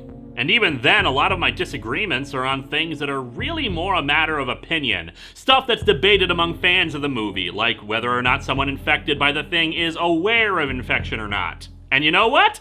That's okay, because someone was at least trying to think about this. Not just rehash the plot of the movie, not turn it into action schlock, not do whatever the hell the romance was in Eternal Vows. They were honest to God thinking about this one. So let's dig into The Thing from Another World, Questionable Research, and see how you make a half-decent story with this setup. Man, the artists for The Thing are really running low on imagination. Look at that, it's just trying to look like the xenomorphs from Aliens. Okay, yeah, here's the thing. This series is not like what we've reviewed before. Questionable Research was spread across several issues of Dark Horse's comics anthology called, Dark Horse Comics. As such, there's no point looking at the covers, since only the third part's cover has anything to do with the Thing. Unless the Thing was actually trying to be a superhero, which after Eternal Vows, I really would not put past this comic. Part 4's cover features the Predator. And oh my god, Predator versus the Thing! Why has no one made that story? Said cover is pretty good, with a woman seemingly fully subsumed by the Thing with tentacles all around and an inhuman mouth emerging from her torso. Although I really can't tell if she's supposed to be nude or not. Should I be censoring this? I don't know. Anyway, let's start things off in Dark Horse Comics number 13. We open at Outpost 31. Or rather, the ruins of it. A lot of time has clearly passed since the end of the movie, since the place has long since stopped smoldering and smoking. A helicopter lands with a search party. You and Arlene see if there's anything left in the buildings. Files, photos, any kind of record of what happened here. If there's one thing we can be sure of, it wasn't a giant deadly mantis. What are we supposed to do? We're supposed to hunt down specimens. Our research indicates that the magic snow that created Frosty the Snowman can be found here. We need a sample! Actually, following some footprints, which are strangely intact despite the amount of snowstorms going on in the movie, the team comes upon the remains of the Thing. And no soft stepping around. They know what it is already. In fact, considering how close it is to the outpost, that might be the same one that, in the first miniseries, is responsible for making a guy thing out by just touching it with his gloved hand. Although that's just a coincidence, since these minis take place in different continuities. Fortunately, that kind of stupidity does not happen here. But still, these people do know about the Thing. How? Well, it's never said in the comic, they just do. The best guess I've seen speculated is very similar to a few proposed Thing sequels. That Windows, the communications officer of Outpost 31, did manage to get transmissions out before the equipment was trashed. He just wasn't able to get a response due to the storm. As such, they probably also stopped off at the Norwegian camp and found out what happened there, figured the same thing happened to Outpost 31, and then arrived. Unfortunately, they don't know well enough to start setting fire to the remains. Nope! They decide to take the remains back with them. Although you really can't understand why they did it. After all, there wouldn't be a plot otherwise. As they drag the Thing into their helicopter, its hand hits against a wall and cracks. Damn it, Hooper, be careful! Sorry, I didn't expect it to be this big. Just be thankful it's only this big. Any bigger, we would have to leave part of it behind. And it would have just been impossible to take a few scattered pieces instead of the whole mass. I mean, what would have happened if we had left that larger chunk behind to come back for later? It could have gotten freezer burn! They're fairly confident they can have the Thing contained once they return to their boat, and the rest of the party arrives with the records they recovered. They find videotapes, notes, and even some floppy disks. My god, MacReady made sure to save the chess program! And what are those? Video games. Superman for the Commodore 64, Galactic Conquest, Big Trouble in Little China, although I think that one only works for a PAL machine. Near as we can figure, a simulator module. If his notes are any indication, he ran several tests, including infection simulations, all neatly backed up before he was killed. For some reason, people are pretty disbelieving that he would have this, even though it honestly wouldn't be that hard to have existing software for testing viral infections in a scientific research outpost. They also found MacReady's tape that he made during the movie. You see what I mean when I say clearly someone was actually paying attention to the first movie for this one? Everyone is pretty jovial about how many records there are, except for this guy, Hooper. Like it's some kind of cutesy critter, and the way you talk about those men. I mean, they're dead for God's sake. Can't we at least show them a little respect? Why, none of the other media in the franchise does. How is there a rim shot in this dimension? How am I even recording this? This creature killed 12 men and destroyed the whole outpost, and here we sit right next to the damn thing, yucking it up. That doesn't strike anybody as wrong somehow? I think I see your point, Hooper, and you're absolutely right. We'll wait until the creature resembles a sexual organ, and then we'll joke about it.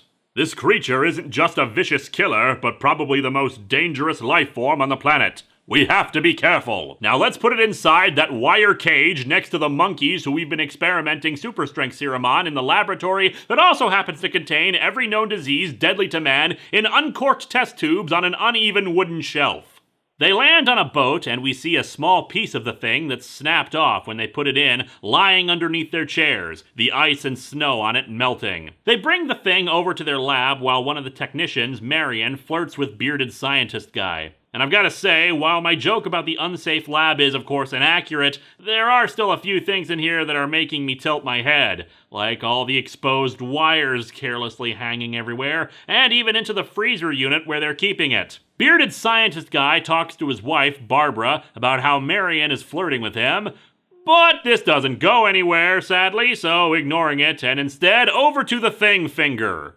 Thing finger. Finger. It becomes a small crab-like creature that finds a rat and assimilates it. From there, the rat finds someone on the deck of the ship, and the rat leaps onto their foot and transforms, ending Part 1. Part 2 begins with a different kind of crab thing attacking a rabbit. We learn that the name of the ship they're on is the Donachek, which I'm sure is named after somebody, but I don't have access to the internet right now, so I can't check on that. While the rabbit is assimilated, MacReady's tape from the movie plays. Still have nothing to go on. One other thing. I think it rips through your clothes when it takes you over, which probably means I'm not getting my favorite sweater back. Windows found some shredded long johns, but the name tag was missing. They could be anybody's. I suspect Windows has been making a quilt out of all of our underwear. He's kind of weird like that. That's actually a bit of a continuity flub in the movie, since it was Knowles who found the shredded long johns in the kitchen, but we can probably let MacReady get away with that because of what he says next. Nobody trusts anyone now. We're all very tired. I had to cancel nap time because of the crisis. Everyone's feeling very groggy. The tape ends as it does in the movie, and the scientist playing it stops it. Good God. And to think that all happened in 48 hours. Okay, now this one's a continuity flub of the comic. I can see why normal people wouldn't need to pay close attention to this, but I decided to check myself this time in my rewatch of the movie. It goes from daylight to night 3 times from the time the dog arrives at Outpost 31. During the third night, MacReady says a storm is going to hit in 6 hours, and the beginning of the tape says the storm has been hitting them for 48 hours. As such, the events of the movie have to take place over a minimum of 4 days, allowing for MacReady to exaggerate the storm's length. If he's not exaggerating, that's 5 days. Why do all these miniseries get that wrong? Anyway, they finish up their tests. They're studying the infection rates on various animals, timing them for a certain amount before they freeze it with nitrogen. However, the scientists have been studying pretty much everything, including the research Blair did before he went cuckoo. And unfortunately, it turns out Blair's research was wrong. The thing's infection speed was impeded by the colder air of the Antarctic. Blair predicted the entire world would be infected in 27,000 hours, a little over 3 years. In warmer climates, however, it'd infect the entire world in 3,000 hours tops. Only 4 months and humanity is over. And only in the first 100 hours or so is there any chance at stopping the spread. Unless it just wants to settle down somewhere in New Zealand, I don't know, raise a family, get involved in the PTA, maybe run for local office, then we're A-okay! Then I guess we better be careful. We'll be super duper careful with our potential Armageddon. Barbara says she's not feeling very well, implying she's infected. However, can't worry about that, since Hooper continues to be not happy considering this latest news. My point is that we can't go on. We have to stop this. We have to stop this before all of our necks look like this. Douglas, just hear me out, okay? This isn't Mr. Wizard anymore. This isn't even Beekman's world, man! This organism is deadly, more so than any bomb or virus, and we're not working in a vacuum here. We have Earth's survival in our hands. That's a very noble sentiment and an excellent image to keep us careful. Is that just Douglas's catchphrase? Let's be careful? The thing is intelligent, resourceful, and deadly. When people say kill it with fire, they're talking about the thing. Hooper says they're morally obligated to destroy the thing utterly and completely both here and back at Outpost 31 for the safety of the human race. And what's Douglas's response? Hooper, I didn't bring you on this expedition because of your morals. I brought you here because you're a damn good field man. You'll never know what it is to be careful, Hooper. There is no room in research for morals. Morals cloud judgment. Morals taint conclusions. Morals define unwanted prejudices. They are not welcome in any lab of mine. Stab him in the chest. What? I thought morals don't belong in his lab. Stab Douglas in the chest. Barbara agrees with Hooper, but Douglas continues on the road of mad science. It doesn't matter if Hooper's right or wrong. Those concepts have no meaning here. Douglas, let me introduce you to a guy named Judas Traveler. You two would get along really well. This is the scientific find of the century! What do you say you head on down to the library and look it up in the New England Journal of Who Gives a Rat's Ass? It can't be defined by morals. It transcends morals. Congratulations, Douglas the Dumbass. With that, you have officially earned the coveted title of Bearded Idiot. Big round of applause for the Bearded Idiot. I mean, this is why people don't trust scientists today. Fiction portrays science as either gobbledygook technobabble or full of amoral jackasses who think research is a goal in and of itself. Newsflash, bearded idiot! The scientific find of the century is pretty worthless if there ain't any humans around to appreciate it! Oh, silly me, I completely forgot. They're going to be careful. Hooper calls out how insane this is while playing an invisible violin. They start screaming, and then Hooper slaps Douglas's hand, grabs him, and knocks him into the equipment, knocking over the tank containing the frozen thing, and end part 2. Yeah, this is what I mean when I say this story still has problems. The characters, even Hooper, the most sensible one here, are being dumbasses and caused the thing to escape. This is so easily rewritten, too. Don't have Douglas espouse the idiotic, science is more important than ethics crap. Have him realize the danger, too. They burn the remains, but we already saw that part of the thing has escaped and infected someone. You could also argue the reason why it hasn't jumped ship is because the water is still cold enough that the shock to its system will either kill it or freeze it again. Thus, you can still have thing on a boat. But let's move on to part 3. Fortunately, Douglas is smart enough to take charge and prevent everybody from panicking, instructing Hooper to get a box of rubber gloves so that they can work on getting all the thing pieces back in a tank before they thaw. They get everything back in a tank, but Marion points out that one of them could already be infected by a stray cell. As such, she volunteers to test everyone. Elsewhere on the boat, there are apparently military personnel, since we have this army guy hearing strange noises from a door marked authorized personnel only. When he enters, he discovers a small craft, possibly an alien submarine. Back over to Super Science Careful Squad, Marion explains some more about the blood test. In particular, that the brain seems to be the last part to be infected, while the bloodstream is quickly taken over first. As such, it's possible that a person could be infected and not even realize it. This lends credence to some theories people have.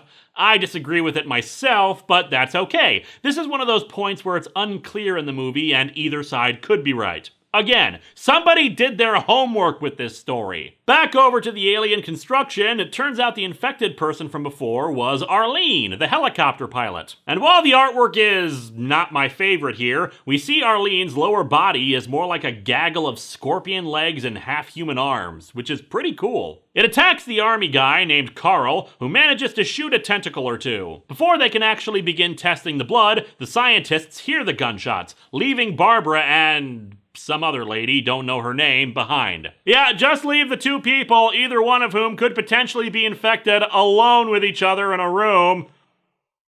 You guys are made of good decisions. Arriving in the sub-area, they see the thing in the process of assimilating Carl. Naturally, Hooper starts strangling Douglas. This is your fault, damn it! Well, maybe if they had been careful. Also, Hooper, time and place! And yeah, he gets nabbed by the thing like an idiot. Douglas and Marion run back to the lab to find it completely wrecked. I don't think this was a good idea either. Oh, throw that in my face! Douglas wants to try to find Barbara, but Marion tells him it's pretty clear she's not here. You're right, Marion. She's probably back at the... What's that? Ooh, an arrowhead! Nope, just the Thing, who quickly attacks Marion. Douglas runs over to one of the nitrogen tanks still intact and knocks it onto the Thing, freezing it temporarily. He runs off and encounters Barbara, who holds a gun up against him, demanding he prove himself. He does so by, magically making a vial of blood appear in his hands and be dipped into a cylinder. Seriously, what the hell is that, and how did he suddenly have it? The two get to the helicopter, but Douglas suddenly has a gun and a vial of Barbara's blood as well. Where did he get all the blood? He didn't pick them up from the lab, and he didn't bring them with him when they were extracting blood earlier. Whatever the testing machine is, he uses it on Barbara's blood, and indeed, she was the one who was infected. He fires the gun in her face, I'm guessing it's a flare gun, and she lights up like a Roman candle. Another flare makes her explode for some reason. I think the comic writers confused liquid nitrogen with nitroglycerin, and a fire quickly spreads on the boat. He jumps into the water, and the boat explodes, leaving Douglas as the sole survivor. He hangs onto a piece of driftwood that also happens to have a seagull sitting on it. It doesn't look good, Birdface. I won't last 20 minutes in this. And yet I'm very strangely calm while I'm freezing to death. But that's it, I guess. I can't really do anything about it now. It sure is nice of you to keep me company. The others are too scared. I think you mean scarred, dude. You know, from the fire. However, he looks at the seagull's eye and sees that it's bright red, which means the Thing? And so our comic ends with the seagull flying away while Douglas screams that it can't be because he blew it up. That's right, Douglas, because in reality, you began the birdemic. This comic is okay. You've already heard my positives for it. The Thing is much more consistent with how the movie presented it, the setting is much more realistic and reflective of the tone of the original, and it continues the apocalyptic themes. Now, here are the big issues. One, the artwork is pretty lackluster. Aside from normal humans bending their bodies in Thing-like ways when they shouldn't be, the shading is crosshatch crazy, making everything look dirty and undetailed. The boat setting itself isn't well explored, I'm not even sure how big it's supposed to be, and not taken advantage of. Most of the action takes place just in the lab. The creature designs on the Thing, however, are pretty imaginative, which I'd say is pretty consistent for all the Thing comics, frankly. Writing-wise, it suffers the most from being very short, the equivalent of a 32-page one-shot. There isn't nearly enough character development except for Douglas, whose character is that he's an amoral craphead. They set up a few threads to be explored, but they don't go anywhere with them. And as I said earlier, it would be easier to get behind the story if Douglas had decided to kill the Thing, but too late. And while the story implies the seagull is the Thing at the end, there's enough ambiguity as to whether it is or not that the end of the world narrative could continue. Hello and welcome to Atop the Fourth Wall, where bad comics burn. From 2012 to 2014, the horror franchise we celebrated in October was John Carpenter's The Thing, considered either a remake of The Thing from Another World, or just another adaptation of the short story Who Goes There? The comics were bad, but a lot better than the Silent Hill ones. For those of you unfamiliar with the movie, it's about a group of researchers in Antarctica who are being attacked by an alien shapeshifter that can absorb people into it. Even one stray cell is enough to slowly be consumed by it, and since it can imitate a person perfectly, no one is sure who is or isn't infected with it. The primary failing of the Thing comics was the shift from a movie about paranoia and slow-building horror into more of an action piece. Unlike the Silent Hill comics, where it felt like the creative team barely knew anything about it, the Thing comics feel more like they only watched the movie once or twice. They remember details, but some things about it don't hold up the more you think about it. The first two miniseries were not good, but had some interesting ideas, while the final one, Eternal Vows, just is bad and bizarre. The alien's behavior isn't consistent with the movie, and instead ends up being something more generic and goofy, especially as it seems to fall in love with a woman infected with it. You gotta be fucking kidding. Oh, and I also covered an adaptation of Who Goes There that introduced us to the original form of the Thing, a green, googly-eyed Muppet Thing. My title card artist turned him into a chibi monster named Thing Tucker. The Thing is a franchise that really should not be a franchise. A sequel or two, maybe, if it was handled well, but continuing the story like this, it just had diminishing returns. However, there was room for a prequel, which happened in 2011. The prequel is not that great. The filmmakers tried, and there was plenty of studio interference. Seriously, putting CGI over the practical effects? What the hell is wrong with you? But it just was not as good. Still, with major releases like that, there tends to be tie-in material. And thus comes this comic, The Thing, The Northman Nightmare. Interestingly, this is the only comic in the franchise that actually only has The Thing in its name, as opposed to The Thing from Another World, done so because of fear of brand confusion with the Fantastic Four character. The comic was released in 3 parts digitally for free by Dark Horse, and it's another prequel!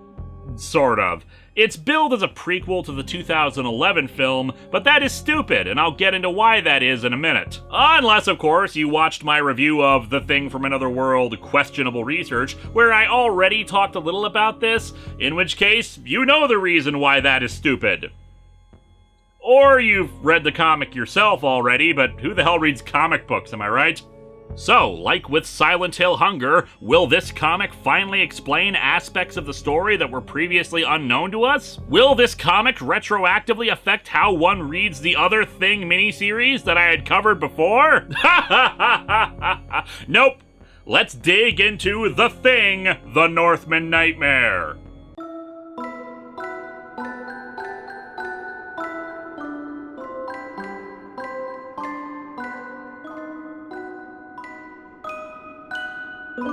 The cover's okay, featuring a Viking half transformed into the Thing. I especially love that he's still holding his axe, because it's not the giant mouth extending down his torso that we should be afraid of, guys. It's that big battle axe there. I admit I probably shouldn't even care about the cover since, well, distributed digitally for free, and it's not like the cover is what'll get people interested in it. But as a cover, it's decent. We open in Greenland, 1121 AD, and instantly the entire idea of this being a prequel falls apart. The Thing landed on the friggin' opposite end of the planet, Antarctica, and it was made very clear that if it ever left Antarctica, the world was doomed.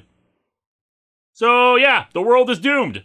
I don't even get why they bothered to advertise it as a prequel when you could have just said it was an alternate universe story. Again, it was given out for free. It's not like they had a lot of money riding on people getting a copy. Greenland. Of all the lands they conquered, the icy mass to the north proved to be one of the Vikings' greatest challenges. They never learned to turn into the skid.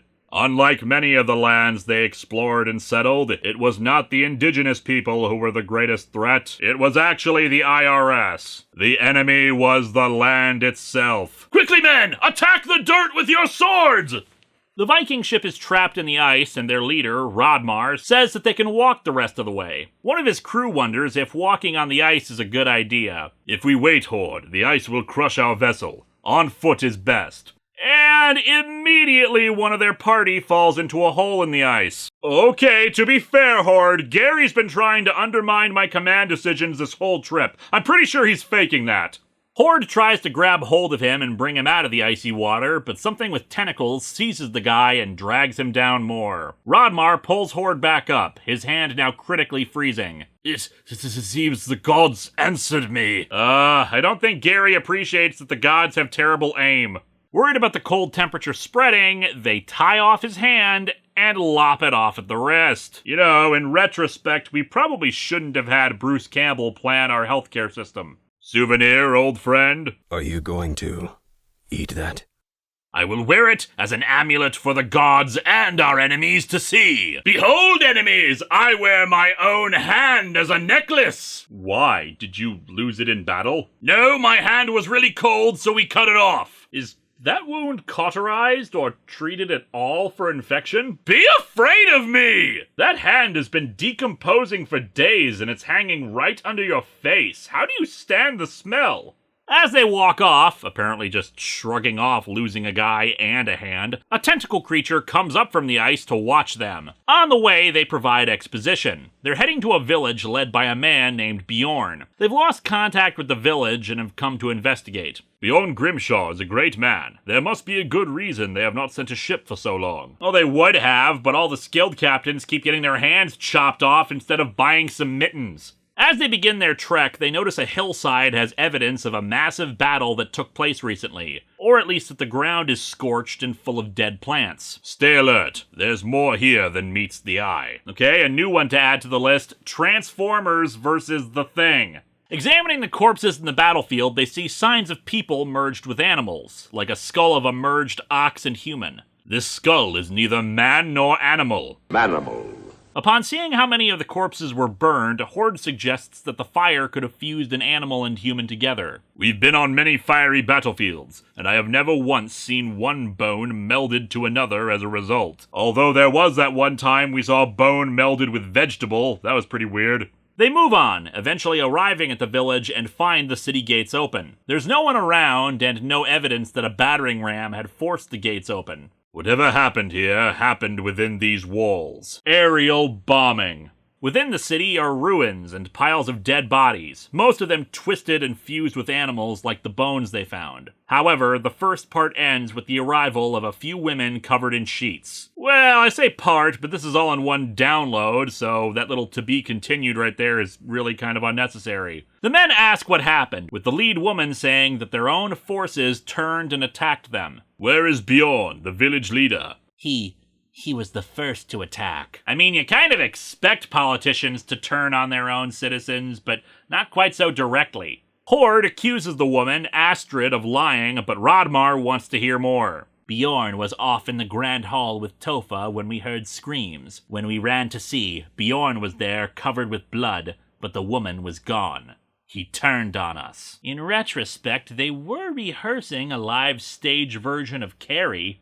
She said a massacre followed and that she hid, but then a man comes running out of a building screaming, saying that she and her friends committed the massacre. They restrain the man, named Finn, as Rodmar questions him. Are you trying to tell me that Bjorn Grimshaw and his entire army were murdered by 5 unarmed women? Is that what you're telling me, Finn? I mean, women being afforded similar social standing as men in Viking society? Is that what you expect me to believe? And honestly, if they're not holding weapons now, clearly they weren't holding weapons before. I joke, but Rodmar actually doesn't trust either side, ordering both him and the women put into a hut together for the time being. Finn refuses to spend any time alone with them and runs off, forcing Horde to put an axe in his back. Rodmar also asks Horde to let him seal his wound properly with heat and iron. No need. Already it heals. Man, I miss the days when you could chop off your hand with an unsterilized axe in the middle of a snowy wasteland in Greenland, and then be just right and ready to go into combat the next day. We're just too lazy these days. Rodmar takes the first watch, wanting the men to get some sleep after the long journey, but they rotate watching the hut in shifts. During another shift, one guard falls asleep near a campfire, the other getting lured away by a woman into the hut. The next morning, they wake up the sleeping guard and wonder where his partner went off to, not spotting him in the hut. Rodmar orders a search, as well as for some of the men to start burning the bodies in the village. The women are brought out to be questioned, but when he sees them, Rodmar is confused since there are now 6 women in the group. Before they can question that, the body of Finn is put on the fire. And it transforms into the Thing, decapitating one guy to end part 2. He's not alone in that, as the final part begins with another decapitation, 2 guys getting impaled, and yet another guy getting sliced in half. Rodmar rallies the remaining forces, realizing that they shouldn't try to fight it, just keep it contained in the fire. The women manage to escape, but Horde tosses his axe at Astrid to try to stop her. He misses, but cuts off part of her hair in the process. On a hunch, Rodmar lights the hair on fire, and naturally, it's the Thing. The hair lives! By Odin's beard, Rodmar!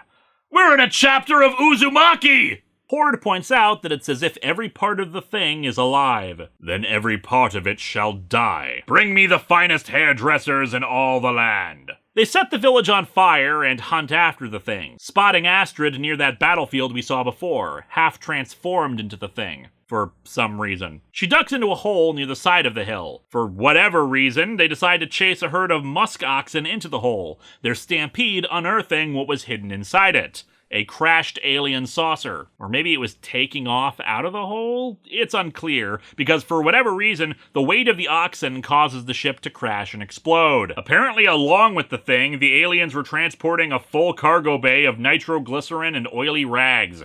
The thing, still alive and made up of merged people, attacks the Vikings, who fight it off as best as they can, keeping it in the blaze. It kills a few, whaps Horde across the face, but they're able to keep it inside the fire until it burns to death. And so our comic ends with Rodmar and Horde enjoying a fire together while the remaining men sleep, considering how they'll have to survive for at least half a year before another ship comes looking for them. However, Rodmar notices that Horde is rubbing his hands together. As in plural. I wonder what they will find when they get here. But hey, at least nobody will be infected with the thing! High five! This comic is decent. Okay, but not great. While it's certainly not a prequel, I wouldn't call it bad. For what it is, it's an enjoyable little done-in-one. Honestly, its biggest problem is that it's so short. The focus is wisely kept to just Rodmar and Horde as named characters, but there's not really much in the way of characterization or an arc. Rodmar is depicted as a wise leader, able to notice problems and devise decent solutions based on the information he has, although that's undermined a bit when his first order we see ends with someone getting dropped into the water, while Horde is shown as tough and fiercely loyal. However, since it's only 24 pages long, there isn't a lot of room to explore the paranoia that comes from the situation. And it's a good setup. Are the women the thing? Or is it just as they said, with their leader infected first and leading to a slaughter? There's room to develop this stuff. The twist with Horde at the end is good, but kind of unnecessary, since we already showed earlier that the thing was living in the ice-cold water, and that it could already spread. You could have ended with the two saying, "Thank God it's over and the world is safe," and then show the thing in the water floating off, since by now the reader has forgotten about the monster earlier established.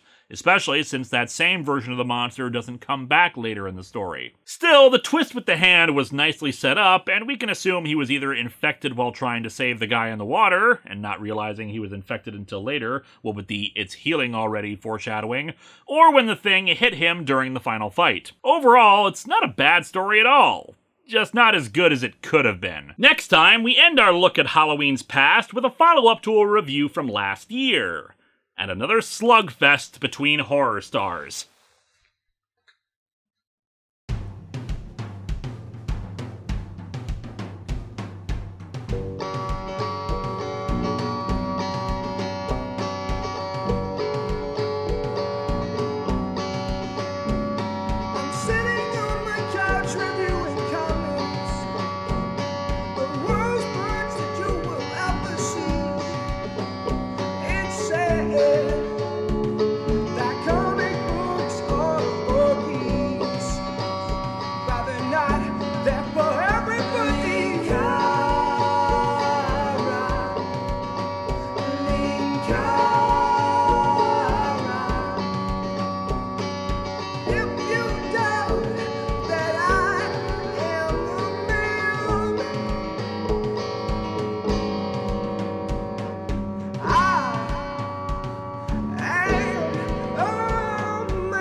First goddamn week of winter.